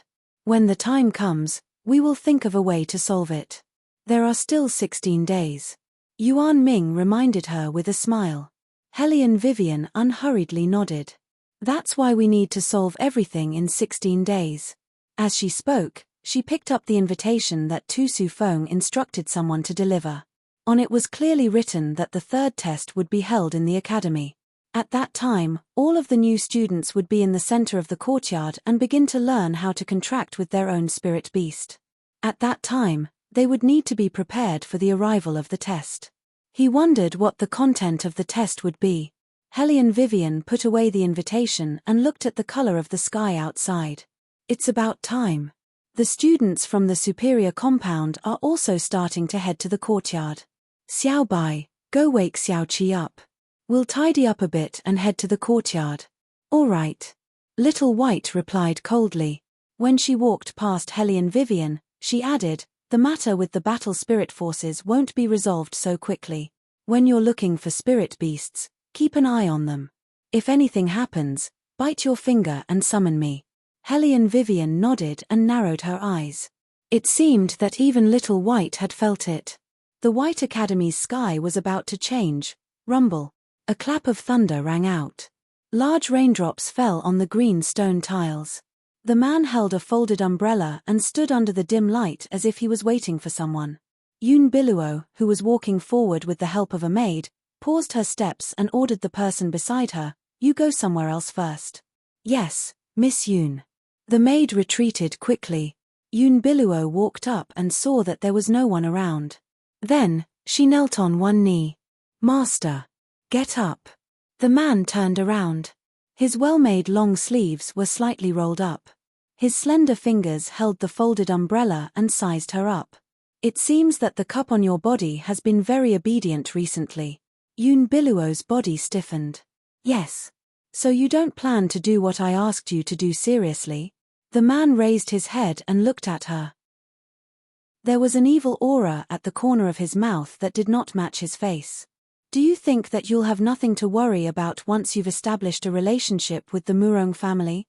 Biluo, you're too naive. As he spoke, the The man's pupils shrank. Yoon Biluo curled into a ball in pain. The sweat on her forehead overflowed. I didn't think so. It's just that it's too difficult to send a message to the palace now. The retired emperor is still there. That old thing has never liked me. If he knows that I'm still alive, he'll definitely kill me. It seems that you really don't know. The man looked at her lightly. Yoon Biluo calmed the pain. Know what? Beligaju is in the White Academy. The man glanced at the noisy crowd nearby. Yoon Biluo's face was filled with surprise. He's here. Why didn't Heiju tell me? Of course, an ordinary death attendant wouldn't know.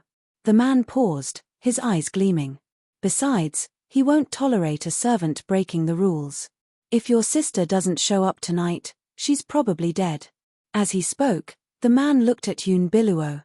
Contact him directly. You know better than me what to do. Today, all the students from each courtyard will gather in the courtyard.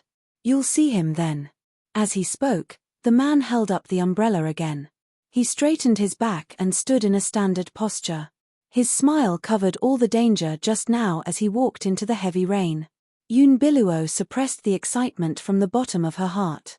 Even her fingers were trembling. She was finally going to see him. His Highness. Yoon Biluo walked forward. She believed that as long as she explained what happened back then, His Highness would definitely forgive her. Of course, even if he didn't forgive her, it was still understandable. After all, if it wasn't for her, the fire wouldn't have started. It was very likely that he would ignore her because of what happened back then. All these were within Yoon Biluo's expectations. She didn't care about any setbacks. But she was really frightened by His Highness at that time. It was as if he had seen the soul snatcher emissary from hell. His glowing eyes, coupled with the blood on his face, made him look a little inhuman. Her first reaction was to run away. But now she regretted it. She had been with His Highness for so many years. Her food and clothes were much better than the rest of the maids. He had never let her suffer, although he was still young at that time. But she didn't know what went wrong that made him realize that she was hostile to the other maids. He didn't do anything to her, so naturally he wouldn't do anything to her. Because everyone knew that the royal family doted on her the most back then. But he refused to let her touch him. This was the most unbearable thing for Yoon Biluo. It was as if she had never walked close to him even though they were so close. So she started to feel unsatisfied. She was older than him and knew more than him. She was unwilling to wait for so many years and then watch him take a concubine. So when the 4 great families came to her, she agreed. She never thought that the medicine would contain the cultivation dissipation powder. She never thought of harming him. She just wanted him too much. Chapter 316. Yoon Biluo calmed down her emotions and walked towards the center of the courtyard. All the students from the 4 courtyards were gathered in the center of the courtyard. This reminded Hellion Vivian of the time when she watched Harry Potter's movie, especially since they were going to contract the spirit beasts today. Every student was dressed in green and white robes, and they stood in their own courtyard in a square formation. The teachers stood at the front and explained in detail what to pay attention to. After all, even the spirit beasts would be aggressive if they were provoked. Hence, the beast taming technique became a big challenge at this time. Hellion Vivian sent Little Seven to the superior compound's courtyard first. Yoon Biluo saw her as soon as she arrived. She smiled faintly and took a step forward, looking at Hellion Vivian. Her voice was so soft that only the 2 of them could hear. I heard that His Highness is in the White Academy. Hellion Vivian stopped absent-mindedly and looked up slowly. Her voice was calm, and then, there is nothing else. Yoon Biluo was very polite and even had a smile on her face. This was where she was better than Hellion Jiaowa. I just want to know how much Miss Weiwei knows about His Highness. Hellion Vivian looked at her eyes were deep. At that moment, Yoon Biluo thought that all her thoughts were seen through. It was a very bad feeling, just like when she was in front of the retired emperor. No matter how glamorous she was, the retired emperor only treated her as a servant girl and did not allow her to get close to His Highness. Yoon Biluo lowered her eyes and continued, he will treat anyone as his prey if he is interested in them. I think Qing Zhon must have told Miss Weiwei about my past with His Highness. I don't know if I am right. I did something wrong in the past and His Highness could not let it go. Now that I am back, I don't want to hurt Miss Weiwei, but His Highness will always have his choice. After that, she made way for Hellion Vivian. She was so gentle, polite, and harmless. Hellion Vivian raised her eyebrows and walked past her. Her lower abdomen was still hurting. She did not know what the test was about, but she was not in the mood to discuss these things with Yunbiluo. Furthermore, there was one thing that he had to admit. Beligaju did treat her like a prey. Woman, this Yunbiluo is not simple. Xiao Bai narrowed his eyes. I keep feeling that there's an indescribable aura on her. Be careful. Hellion Wei grunted and found a place to sit down. Yunbiluo looked at her from afar and smiled gently. In her heart, she never thought that Hellion Vivian was a threat. Although His Highness married her, Heizhu also said that it was only to deal with the retired emperor. The other young ladies of the superior compound also thought this way. Therefore, when he saw the confrontation between Yunbiluo and Hellion Vivian, even though Hellion Vivian was now the third princess consort, he or she was on Yunbiluo's side. No, to be more precise, they were on the Hellion Jiao's side. When Hellion Jiao introduced Yunbiluo to them, she said that this person's identity was not ordinary. A person who could make Hellion Jiao treat her with respect might be a princess from some family. Compared to Hellion Vivian, the third princess consort who could be kicked out at any time, of course, the words not ordinary were more useful to them. Sister Yun, some people are like this. They don't like to talk to beautiful people when they're ugly. The most terrible thing about this person is jealousy. Who says so? Sister Yun, you have to be more careful. Her identity is different from before. If she wants to scratch someone's face, the first person she will look for is Sister Yun. Sister Yun was brought in by the elders. She's not someone she can touch as she pleases. Sisters, let's not talk about that person anymore. We'll be summoning the spirit beasts later. Are you ready? Of course, but they won't be as powerful as those summoned by Sister Yun. Let's wait and see how Sister Yun will amaze everyone later. Yes, I think so too. The stronger one's martial qi is, the more powerful the spirit beasts they can summon. Those blast beasts bought in the market are no longer surprising. This time, I really hope to see a divine beast like the fire Chiline. A divine beast like the fire Chiline? Impossible. The fire Chiline is an ancient divine beast. No one can summon an ancient divine beast. That's not necessarily true. Maybe Sister Yun can do it. Sister Yun is not only good at martial qi, but she can also practice martial arts. Besides, she has the experience of summoning a divine beast before. She's different from some people. Of course, they knew who the some people were referring to. Although they could no longer mock Hellion Vivian as they used to, they knew that even if she won the martial qi competition, she had never learned how to summon a divine beast since she was young. In addition, she did not have any martial qi flowing out of her body. The result was very likely to be the same as when she tapped on the crystal ball. There was no movement at all. Hellion Vivian naturally knew what they meant. Her thin lips curled into a smile. If those people looked closely, they would notice the mockery in it. She stood with her legs slightly crossed. Her posture was just like her, delicate and handsome from the inside out. When Jing Wushuang walked over, he saw this scene. Her figure was as gentle as jade. Naturally, those women could not continue being sarcastic. They quickly changed the topic and said that they were going to the temple to pray for peace for the people. Hellion Jiao's eyes turned red when she talked about where people were suffering. The daughter of the Liang family held her hand and looked distressed. Even Yunbiluo frowned slightly and sighed. It seemed that compared to them, Hellion Vivian was the evil person who had nothing to do with her. It was inevitable that it was funny. It was easy to save the people from the abyss of suffering. If they ate less bird's nest, they would have enough for an ordinary family's monthly living expenses. No one stipulated that one had to help the other. However, some people liked to do this. Who did not like to say things that made them look kind-hearted? The main reason was that Jing Wushuang's charm was there for all to see. He was indeed the peerless young master. Just by standing there, he was like a flower and a body tree.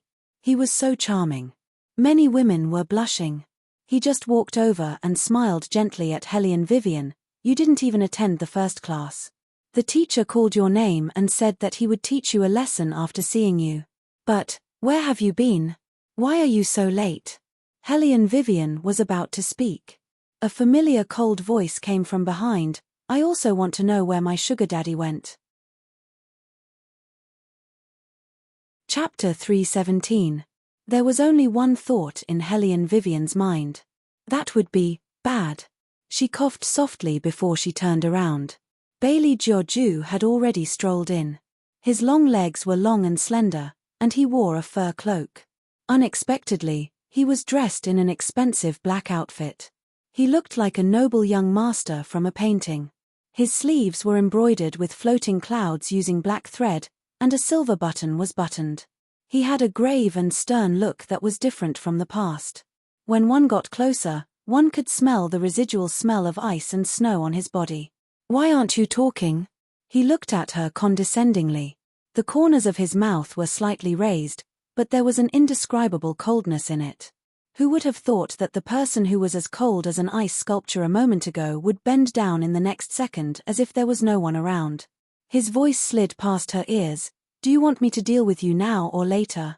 Helene Vivian looked up at the man who stood up straight. His cloak was facing the golden morning light. It was cold and domineering, awe-inspiring and noble. Many ladies who were secretly watching him blushed. They could not help but look again and again. His godlike indifference was still the same. That kind of temperament that had been cultivated over the years and was used to controlling power was simply his unique edge. It should be easy for Unveils to recognize him. As expected. Ever since Bellegarde appeared, Unveils was completely stunned. Unveils was obviously stunned. She stared at Bailey Georgiou with a lingering gaze. However, the teachers did not give her any chance to speak. They pushed up the reading glasses on their faces and announced, from now on, you will be in groups of 10 and start summoning your spirit beasts. Due to the relative danger of this lesson, the students from the superior compound will lead the students from the inferior compound while the students from the fine compound will lead the students from the good compound. According to your serial number, you will choose which group to stand in. Upon hearing that, Helene Vivian smiled.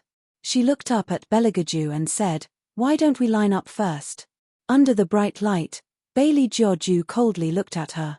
His eyes were deep and serene as he leaned on the side with an evil smile. That posture was so wanton and unrestrained.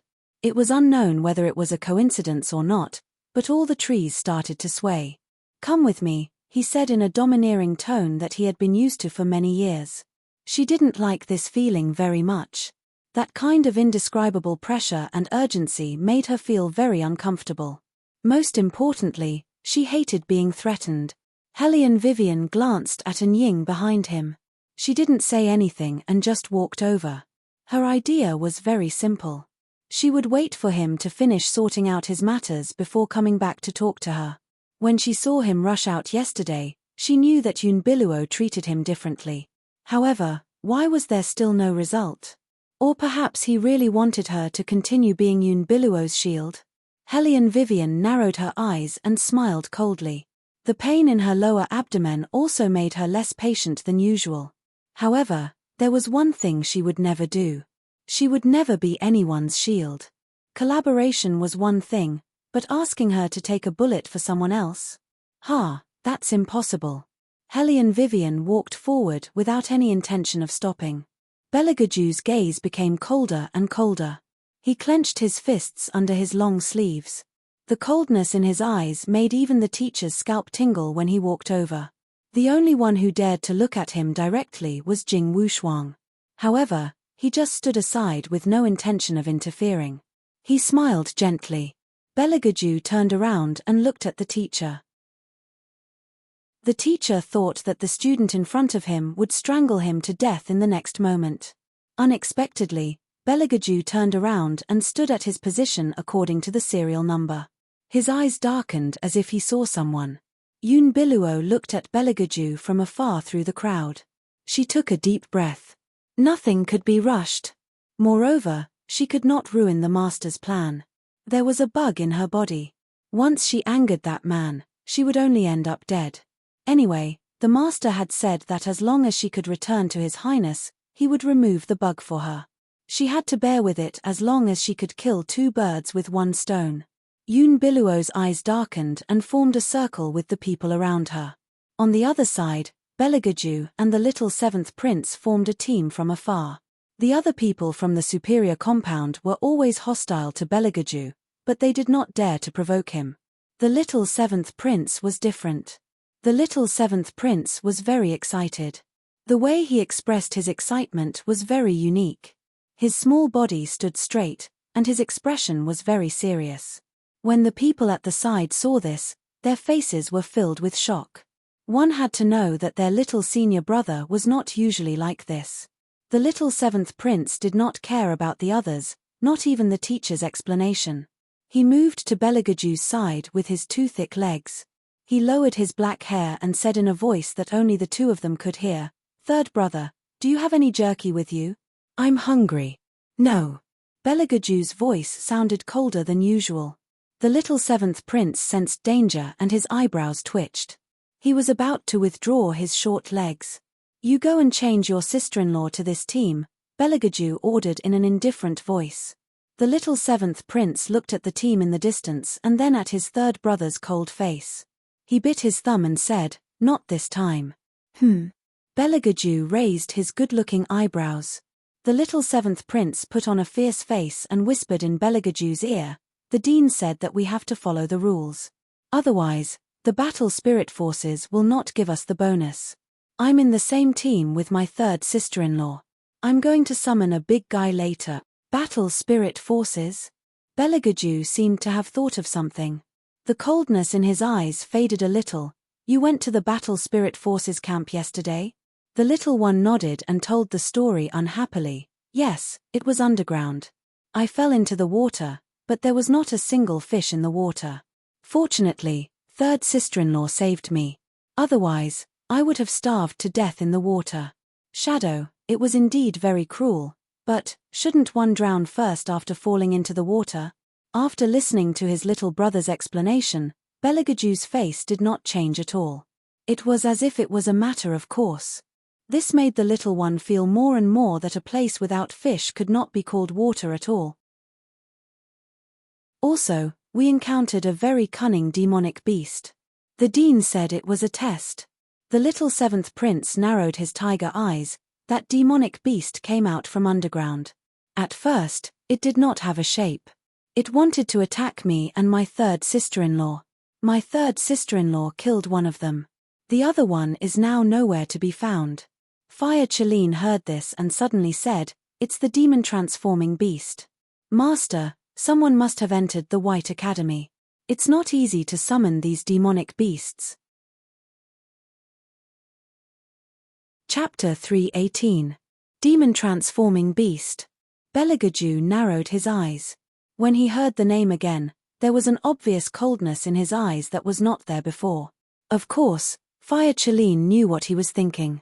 Demon-transforming beast was different from other evil beasts. This kind of evil beast had more complicated thoughts than human beings. It could create illusions and get into human bodies to control them. Back then, the Empress was controlled by demon-transforming beast. That was why Beligaju was treated so harshly.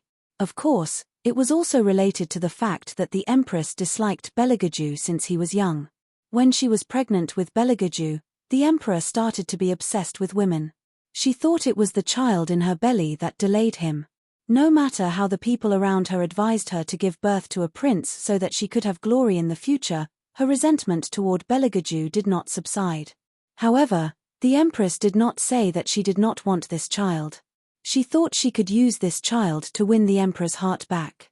However, what the Empress did not expect was that the Emperor did not change his mind. Instead, he spent more and more time with Murong. Therefore, the Empress did not take Beligaju seriously. She thought that giving birth to a prince was equivalent to not giving birth at all. In the future, no matter how outstanding Beligaju was, he was greatly discounted in her eyes. The Empress only had the Emperor in her heart.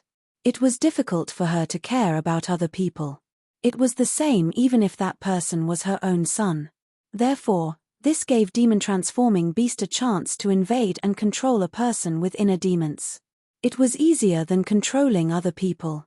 That day, the Empress called Beligaju to the palace and called him a good-for-nothing. Then, she pounced on him. Although its appearance and His Highness's sharp eyes scared the demon-transforming beast away, the damage was done. The Empress thought it was Beligaju who wanted to hurt her. The scissors fell and cut Beligaju's face. Blood was everywhere. Fire Chelene knew that it was not that its master could not dodge the scissors. It was because he thought it was the closest person to him. Because of this, the Empress feared him and sent him out of the palace. In less than a year, the Empress died. It was said that her body was too weak. Fire Chelene knew that its master had a bad childhood. However, the more the master was like this, the more it needed. Therefore, it had no opinion on what the Empress had done. But now, the demon-transforming beast appeared again. The Fire Chelene stretched out its claws and furrowed its eyebrows. Beligaju, on the other hand, was thinking about something else. His eyes turned cold as he ordered the person beside him, "Go and find out what the battle spirit forces has been up to recently." Shadow respectfully bowed his head and retreated. The headmaster stood in front and announced loudly, "The test begins." He didn't know if it was a small world, or if it was just a coincidence. Hellion Vivian and Yun Biluo were assigned to the same team. Amidst the continuous laughter, he had already intentionally or unintentionally started to glance in Wei Wei's direction. That kind of gaze was already very obvious. It was nothing more than a ridicule waiting to watch a good show. Qing Zhon saw this scene when she walked over quickly. She did not interrupt the headmaster who was teaching the method of summoning the sacred beast. But when she saw Yun Biluo smile again, she swallowed all her words. She thought that Yun Biluo did not know that Beligaju was in the academy. She wanted to talk to Hellion Vivian after passing the test. Yun Biluo saw through her little hesitation. They were both death servants, so she knew better than Qing Zhon what this girl was thinking when she grew up. Perhaps in front of others, death servants would hide their emotions well. But Yun Biluo's advantage was that she could see through such concealment. Yun Biluo smiled, but her eyes darkened. Thinking about it, she had only left for a short while, but this girl's heart was completely biased towards an outsider. Heiju might not know that His Highness was in the White Academy, but as Hellion Vivian's personal maid, how could she not know where His Highness was? She just didn't want to tell her. Be it Qing Zhon or Shadow. They were all the same. Yun Biluo turned her gaze and looked at Hellion Vivian. The headmaster had finished introducing the things that everyone should pay attention to. He said to Yun Biluo, "Biluo, give everyone a demonstration first." "Yes." Yun Biluo stepped forward. Her beautiful face always gave people an indescribable sense of intimacy. She moved her fingers and a long sword appeared in her palm. The long sword was glowing. Coupled with her long sleeves that fluttered in the air, she looked like a fairy descending from the ninth heaven. Every move of hers attracted the attention of the headmaster and the students. Hellion Jiao watched this scene and the corners of her mouth curved upwards. She pretended to inadvertently brush past Hellion Wei, her voice carrying a thick sense of ridicule. "You think that because you're married to the third prince, you're truly free of worries. Open your eyes wide and look carefully. That's the person that the third prince likes. The third prince married you to deal with the retired emperor, and to use you as her substitute. But look at yourself, you don't have the looks, and the only thing you know is martial arts. The third prince hasn't seen Miss Yun yet, but if he does, what do you think you are? You don't even deserve to carry her shoes." After she finished speaking, she wanted to see Hellion Vivian lose her wits. Unexpectedly, that person just sneered and looked back at her. Her thin lips slowly spat out a word, "Get lost." Hellion Jiao's face turned completely ugly. Her fingers made creaking sounds, and she looked at Hellion Vivian with a pair of poisonous eyes. Hellion Wei curved her thin lips, as if she was indifferent enough to infuriate someone to death. "Let's see who will have the last laugh." Hellion Jiao waved her long sleeves and walked to the headmaster's side. Yun Biluo held the long sword with her fingers. She glanced at Hellion Vivian intentionally and said, "Wake up." A rumbling sound was heard. Something in the forest of fantasy at the back of the mountain seemed to be summoned, and there was a roaring sound. Just by the sound, one could tell that it was a big guy. The onlookers looked at each other and looked at Yun Biluo with admiration.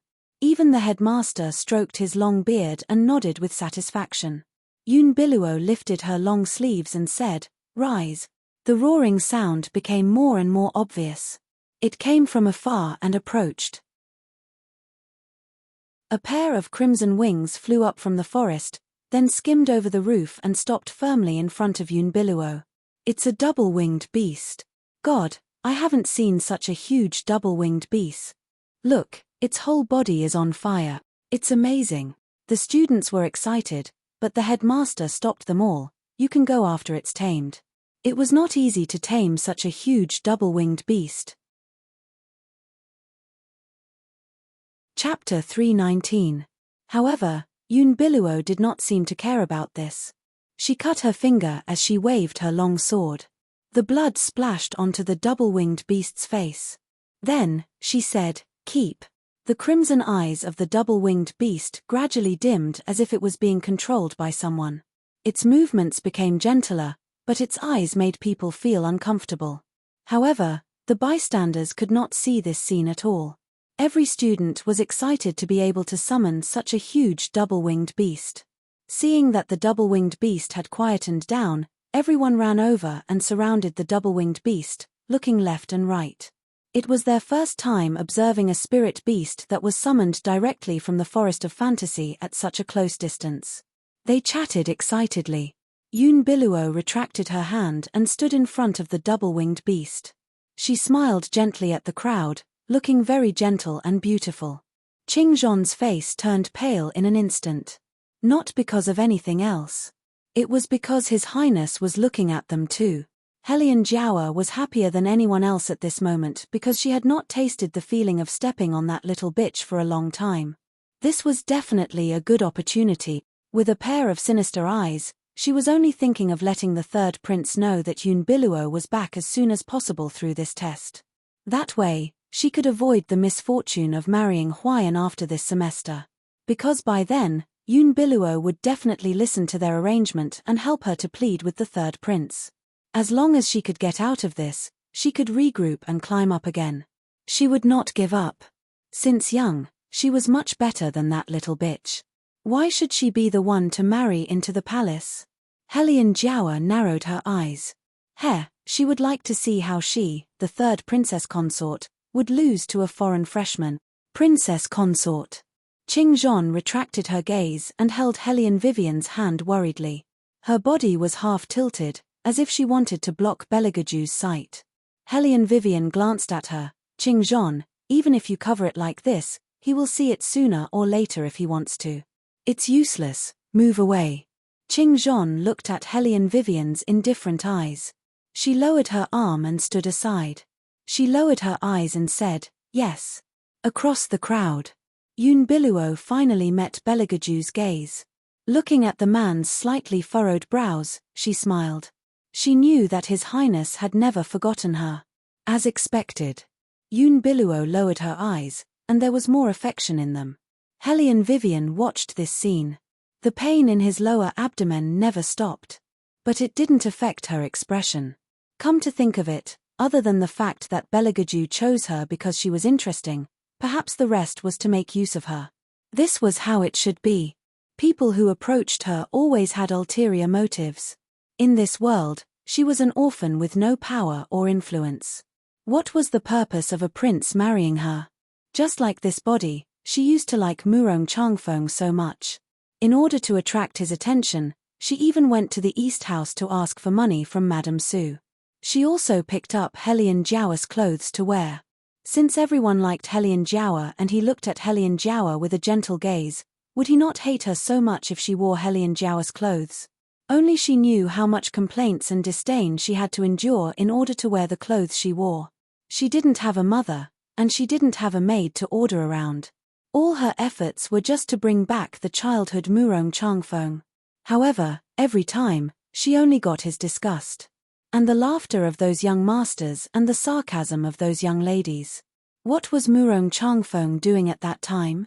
He was watching coldly from the sidelines. He would even be worse than those people, and give her a hard time, because she was no longer useful, because she was no longer the superior successor of the Hellion family, because she had no power behind her. Here, family background was very important. When Beligaju chose her, it was probably because of her tattered family background. He waited until this step, when there was no other power involved, and he could divorce her as he wished. If he married another young lady from a prestigious family, he would have to deal with so many trivial matters.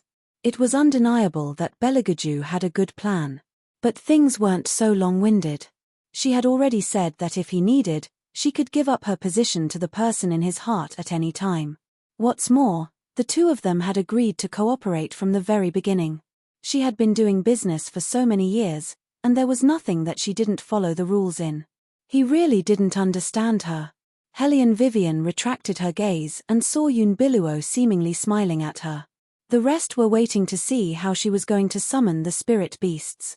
The last time she entered the Forest of Fantasy, she had the help of the royal family, otherwise she wouldn't have come out safely. This time, it was different from the Forest of Fantasy. The spirit beasts that were summoned were generally more ferocious than those in the Forest of Fantasy. Most importantly, not everyone could summon the spirit beasts here.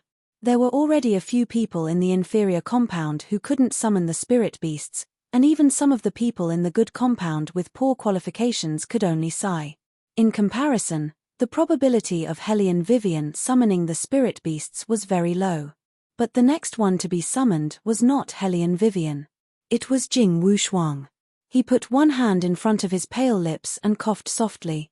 Facing the admiring eyes, he smiled warmly at the teacher. Teacher, although my meridians are still there, I couldn't practice martial arts since I was young, let alone summon the spirit beasts.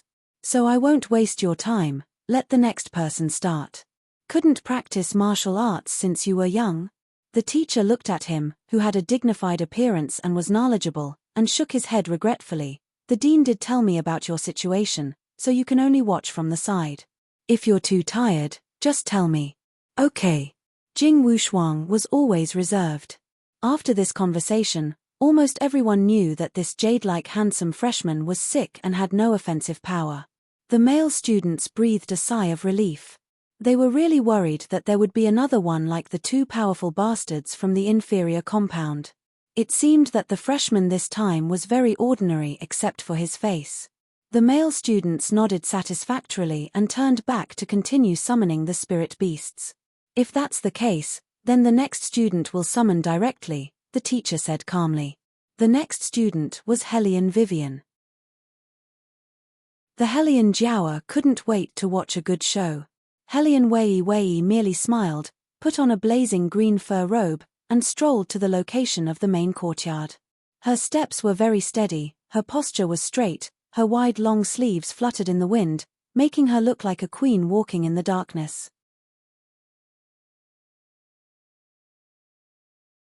Chapter 320. What kind of mythical beast do you think she will summon? At most, it will be a small storm beast. I doubt if she can summon one. Hellion Vivian ignored their comments and nodded at the teacher. The teacher reached out and opened the enchantment. Hellion Vivian stood against the light, her black eyes reflecting a thin ray of light. Yuan Ming smiled evilly and glanced at Little White, who was also smiling. Hellion Vivian moved her hand and the air around her was surrounded by an invisible airflow. At this time, people had not seen this strange phenomenon. They only saw Hellion Vivian standing there motionlessly, which made them want to mock her even more. Who knew that at this time, Hellion Vivian opened her 5 fingers and her long sleeves fluttered in the air. Her voice was clear and deafening. Come out. 5 words. It did not seem like a spell that should be used for summoning. But it caused the earth to shake. Everyone had not realized what had happened. They only heard a rumbling sound. The ground under Hellion Vivian's feet cracked, and the hot air behind her created huge sparks. They bloomed little by little and then faded little by little. It was very unusual. However, the dark underground began to stir. It was because he smelled a beautiful fragrance. What a fragrant soul! Under the black cloak, the pale lips curved into a sinister smile. Saliva dripped from the tip of the scarlet tongue and fell to the ground drop by drop. Bailey Jiaoju, who was standing in the distance, suddenly narrowed his eyes. His handsome side profile carried a frosty expression like ice. Master! Fire Chelene also noticed the strange smell in the air. It turned sideways and flew out with Beligaju. The rest were the students who did not know what was going on. After all, there was no follow-up after such a big commotion. So basically, they just looked at each other and muttered, all bark and no bite. Hellion Vivian was still standing in the middle of the rising clouds. She moved her fingers and her aura was like a rainbow. Her eyes were half closed and she repeated, "Come out." Boom. Another series of violent sounds rang out. What is that? All of a sudden, someone shouted something. The students frowned and couldn't help but look behind her. He instantly sucked in a deep breath. Their eyes slowly narrowed. Slowly, a black silhouette that looked like a long snake appeared faintly among the layers of clouds. Then, it gradually revealed its full appearance. He had the head of a Chelene, the tail of a carp, a long beard, deer-like horns, and 5 mighty claws. That pair of eyes filled with hostility rippled like jade-green waves, sparkling under the light. Standing on the precipice, his feet stepped on the sun, moon, and stars. That was not a snake at all, but a gigantic azure dragon. The azure dragon seemed to have just woken up from a deep sleep. Its body was still bound by a long iron chain. Its eyes were half narrowed as it looked at the crowd under its feet. Its eyes were filled with anger. Why did it come out? Little White's cold voice carried a worried tone. Woman, why did you summon it? Hellion Vivian was more innocent than it. I didn't just say it out loud. Then you're finished. It hates humans the most. After Little White finished speaking, it added, it's as difficult to deal with as the Fire Chelene. Fire Chelene. Hellion Vivian raised her eyebrows. It's that powerful? A big guy from the ancient times. Don't you think it's powerful? Yuan Ming smiled evilly. Have you heard of the Azure Dragon? It's the Azure Dragon. Hellion Vivian smiled playfully. One of the 4 mythical beasts. Aha! Yuan Ming shrugged. At this time, the students were already dumbfounded. The Azure Dragon in front of them was so huge. Other than gaping at it, they had forgotten everything else. Hellion Jiao's face was almost twisted with jealousy. She clenched her fingers tightly and looked at all this with resentment. The teacher could only stare blankly at the dragon's eyes. He felt that if it opened its mouth at this time, he would be blown away by the huge airflow. What to do? He had never encountered such a situation. When the students were summoning the mythical beasts, they actually woke up the sleeping dragon god in the back mountain. How could this end? The great masters who taught at the White Academy all knew that there was a huge Miao Lake behind the mountain. It was so deep that the bottom could not be seen. Regardless of whether it was dry all year round, it did not affect the growth of rare flowers and plants. It was all because there was a huge azure dragon lying in the lake. For so many years, the azure dragon had been sleeping in the back mountain. Today, it woke up. To be more precise, it was awakened by the noise. The azure dragon looked at the humans who were as small as ants and then turned its head. Its eyes met with Hellion Vivian's eyes that did not show any resistance. The azure dragon's eyes narrowed slightly. Was it this little thing that woke it up? What was that behind her? A white cat. Ah, the descendant of Bai Zi. And the other one? The azure dragon frowned. It was a demon. Now humans dared to fight demons. Interesting. However, didn't she know that it hated it when people disturbed its sleep? The huge azure dragon coldly retracted its gaze and was about to teach this human a lesson. Then, he saw a small person running towards him from underneath his feet. The little man's bald head patted his claws and said confidently, "Such a big dragon, it must be delicious to eat." The azure dragon. Everyone. Oh no. Where did young Uncle Master go? The teacher was the first to react. He covered his face as if he was about to collapse. No dragon could tolerate it when it heard that someone wanted to eat it. Moreover, young Uncle Master, you naughty child. Of all things to eat, you just had to eat the dragon god. How did the dean teach you? It's okay to bully us usually, but this is the dragon god, the dragon god. How are you going to eat it? Braised? Steamed? Little Bald Head studied for a while before he realized that his invincible third brother was not standing beside him. The little person was a little confused, but this did not affect his pursuit of delicacies. He squatted down and poked the dragon claws with his fingers. His fierce little face was full of seriousness. How do I eat it? The teacher took a deep breath. He had no choice but to wave his sleeves. All students, step back. The azure dragon would definitely be angry. Yoon Biluo stood among the students and her eyes slowly widened. The Hellion Jiaoa pretended to be weak and took a deep breath. My eldest sister is used to being careless. This time she summoned something, but she got herself into big trouble. Upon hearing this, everyone's shock when they first saw the azure dragon was replaced by a faint disgust. Speaking of which, Hellion Vivian did not even know how to recite spells. She probably did not have the ability to tame the azure dragon. However, the little seventh prince was probably in danger. No one dared to touch the dragon god's claws. Chapter 321. However, at this moment, in a flash, Hellion Wei Wei carried the little seventh prince over. With a light tap of her toes, she retreated a few meters backward. Then, she straightened her body and looked at the green dragon indifferently. The azure dragon had laughed coldly when it heard that someone wanted to eat it. It reached out its claws and wanted to crush the person. Now that it saw that someone had snatched its prey, its eyes revealed a murderous glint.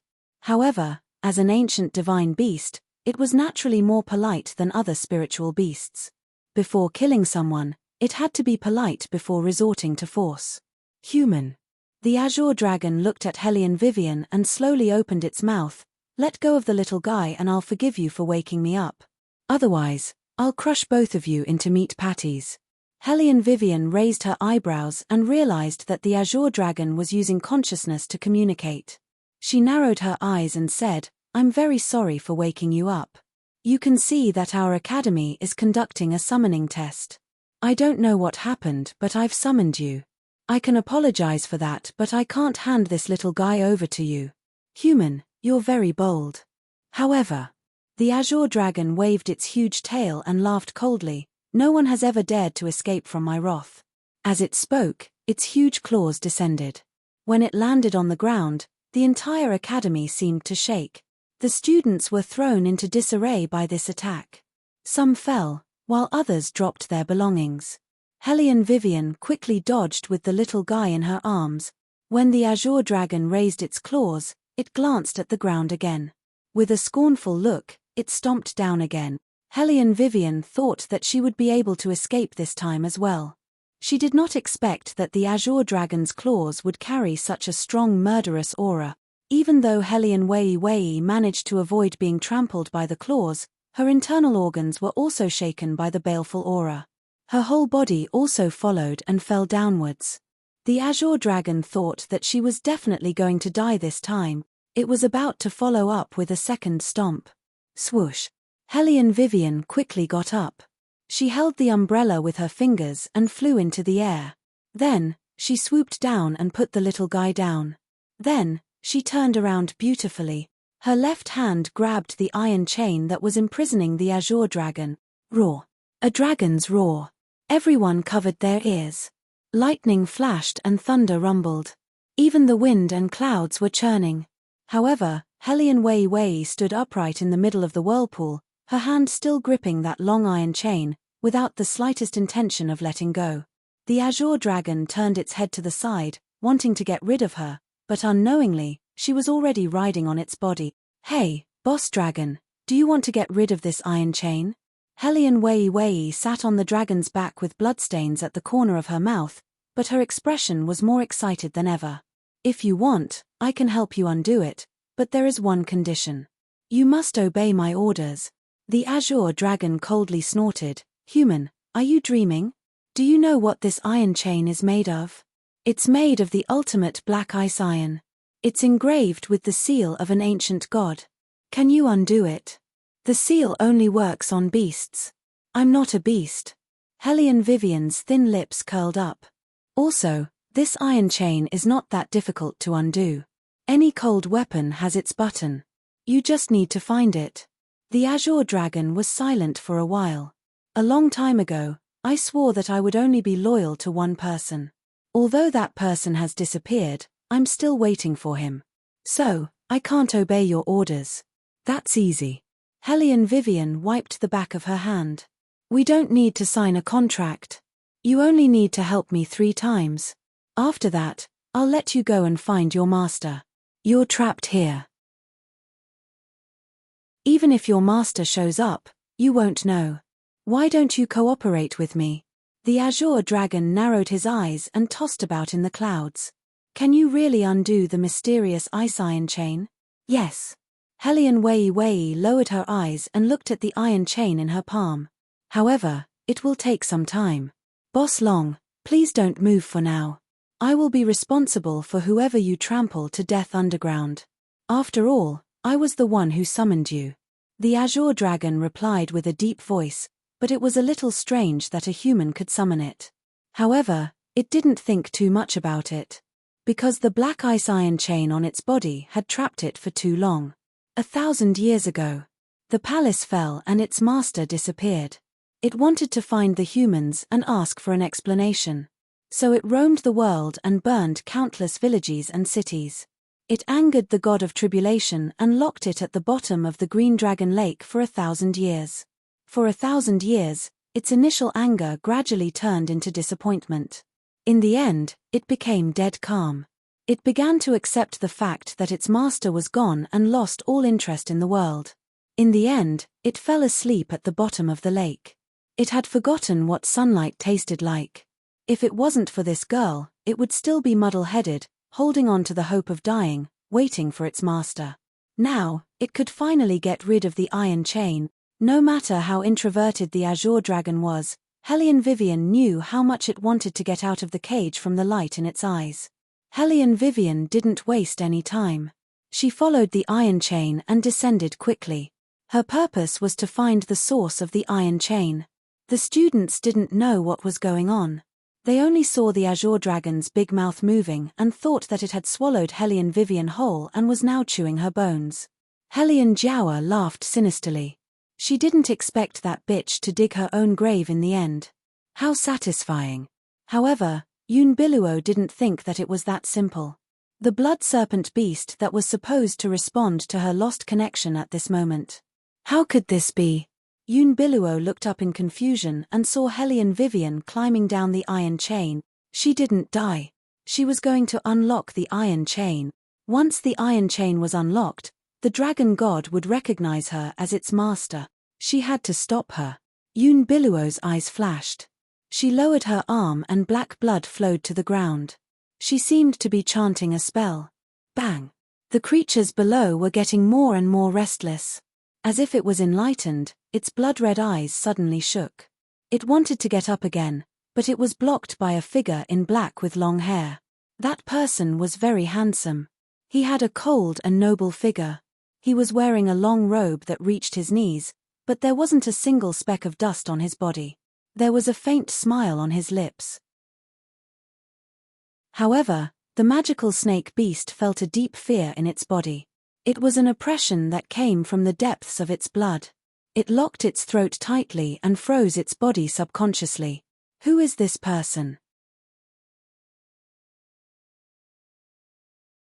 Chapter 322. As for the blood snake's reaction, the fire Chalene didn't think much of it. Its respected master was always elegant and lofty, and he didn't make a move easily. But as long as he made a move, a simple raise of his eyebrows was enough to make all beasts tremble. However, the other party didn't seem to understand this. They even showed off their disgusting, sharp, poisonous fangs. The fire Chalene had never liked snakes. These cold and gloomy beasts were its natural enemy. The blood snake didn't see the fire Chalene because Beligaju hadn't released it yet. The blood serpent gradually recovered from its shock and started hissing. Its eyes, which symbolized evil and greed, narrowed into slits. It was ready to bite the neck of the man in front of it at any moment. Belegudju held the wings of the night god with one hand and said coldly, "Were you the one who emitted the disgusting smell?" Drip. Another drop of black blood fell on the snake's head. "It's me. Ha ha ha, I didn't expect a human to be able to detect my presence. But it doesn't matter because you're going to die soon." As it spoke, the blood snake's pupils constricted and it pounced toward Bailey Georgiou. However, Bailey Georgiou just stood there and didn't even move. The fox fur cloak draped over his body didn't have the slightest trace of blemish. Every strand of lustrous fur was blown by the wind and not the slightest bit messed up. The blood snake opened its mouth, but before it could bite down, it was flung a few meters away by Lu Xian's hand. "Stupid," he said coldly. As the man approached, the blood snake felt an unprecedented sense of danger. It shook its gigantic head twice, then slyly swung its tail, stirring up countless dust and gravel. Belegudju narrowed his eyes and walked in the middle of the gravel. His fingers were wrapped in black gloves and hung casually by his sides. "TSK, TSK, TSK. You don't understand." Amidst the pervading dust, Bailey Georgiou's pair of eyes revealed a faint cold light. The smile at the corner of his mouth became evil and bloodthirsty. When the blood snake saw this, it ran even faster. After all, it had never seen a human walk out of the flying rubble. Belegudju opened his mouth and bit off the glove on his hand. On his wrist, there were black tattoos that looked like vines. That familiar brand caused the blood snake's expression to change completely. It no longer cared about anything else and charged into the sky. Hellion Vivian was still holding on to the long chain, leaning forward to climb down. She didn't expect that a 7-foot-long python would suddenly jump out from behind her. After seeing her, it was as if he had seen some fresh food. It opened its bloody mouth wide and wanted to swallow her whole. She had no time to care about it and was about to dodge. Then, he heard the sound of splashing water. It was unknown whose martial chi was so strong that it had a concrete shape. It was like a tall mirror wall that slapped the giant python onto the surface of the river. After a burst of silver light, the giant python that had been baring its fangs and brandishing its claws suddenly lost all of its hostility. Like a stray dog, it only had the remnants of its breath left. Its mouth moved as if it was calling someone. However, it didn't get a response. Hellion Vivian was stunned. Before she could figure out what had happened, she saw a man holding the wings of death with one hand. He was dressed in a noble robe and his waist-length hair was like splashed ink in the night. Green Dragon Lake was covered in a rain of blood. After the silver light, she couldn't see Belegudju's actions clearly. The giant python's mournful wail reached the sky. In the blink of an eye, the giant python fell from the surface of the lake to the ground, shaking the White Academy for a while. Separated by clouds and mist, the students of the White Academy didn't know what had happened. Belegudju sheathed his sword. There wasn't a single drop of blood on his body. He just looked down at Hellion Vivian with an indifferent expression. They had never seen such an arrogant person who saved people. Hellion Vivian raised her eyebrows. Her understanding of His Highness rose to another level. The appearance of the blood snake made the students, who didn't know anything, suck in a breath of cold air. How could such an evil creature appear in the academy? Who was the one who summoned it? What method did they use? The teacher looked at the giant snake head with lingering fear. Layers of cold sweat overflowed from his forehead. If it hadn't been killed by someone, who knew how many students it would have swallowed in one breath if it had continued to stir up trouble. Furthermore, its body was highly poisonous, and its favorite food was human blood. Such a ferocious beast wouldn't be allowed to appear outside of the forest of fantasy. Where exactly did this go wrong? The teacher raised his head with trembling fingers and looked up again. He saw that the green dragon was drowsy and seemed to be asleep. Even its eyes were half closed. He thought that the dragon god was so angry that it couldn't vent its anger even if it swallowed people. He didn't want to go back. He would live in the White Academy in the future. He suddenly felt stifled. However, he didn't know that the green dragon was cooperating with Hellion Vivian. It let itself fall into a state of light sleep first. Otherwise, when the mysterious ice lock was unlocked, it would definitely touch the dragon's scales. If it was awake, the dragon's scales would turn into fire and hurt Hellion Vivian. At this moment, Yunbiluo pressed on her left shoulder and took a step back. No one saw that when the giant snake fell, she spat out a mouthful of black blood. She leaned against the tree trunk as if she couldn't hold on any longer. Her eyes were shining as she looked into the depths of the clouds. No one knew what was happening under the layers of fog. Little Bald Head stood up and pondered for a while. He looked majestic and asked the evil beast with him, "Was it third brother who did that?" "Master, it was the royal family." The little one, who was only a little bigger than Little Bald Head, came over and answered the question seriously. Then, he disappeared in front of everyone. The little seventh prince calmly said, "Then there's nothing to worry about. Third brother must be with third sister-in-law. That snake is not bad. Clean it up and roast it tonight." "Yes." The little one was already familiar with his master's routine. It was just a blood snake beast. It even ate a dragon, let alone a snake. Clean it up immediately. Anyway, it didn't like snakes. It was better to have one less snake. In the chaos, Jing Wushuang stood in the middle. Dressed in green and white, he looked like a warm jade. He put his hand on his lips and coughed heavily. He was wiping something with his thumb. In the end, he just turned sideways and fixed his eyes on the green dragon. Hellion Jiaoer noticed his gaze, and the jealousy in her heart grew stronger. She was just an ugly woman with dark skin. How could she make Master Wushuang value her so much? However, it didn't matter what tricks she played. Once she was swallowed by the dragon god, she would be digested in less than half an hour. She was waiting for the dragon god to spit out the little bitch's bones. You're tuning in to the Celestial War YouTube channel. Don't forget to subscribe and join us on this journey to catch the most captivating stories.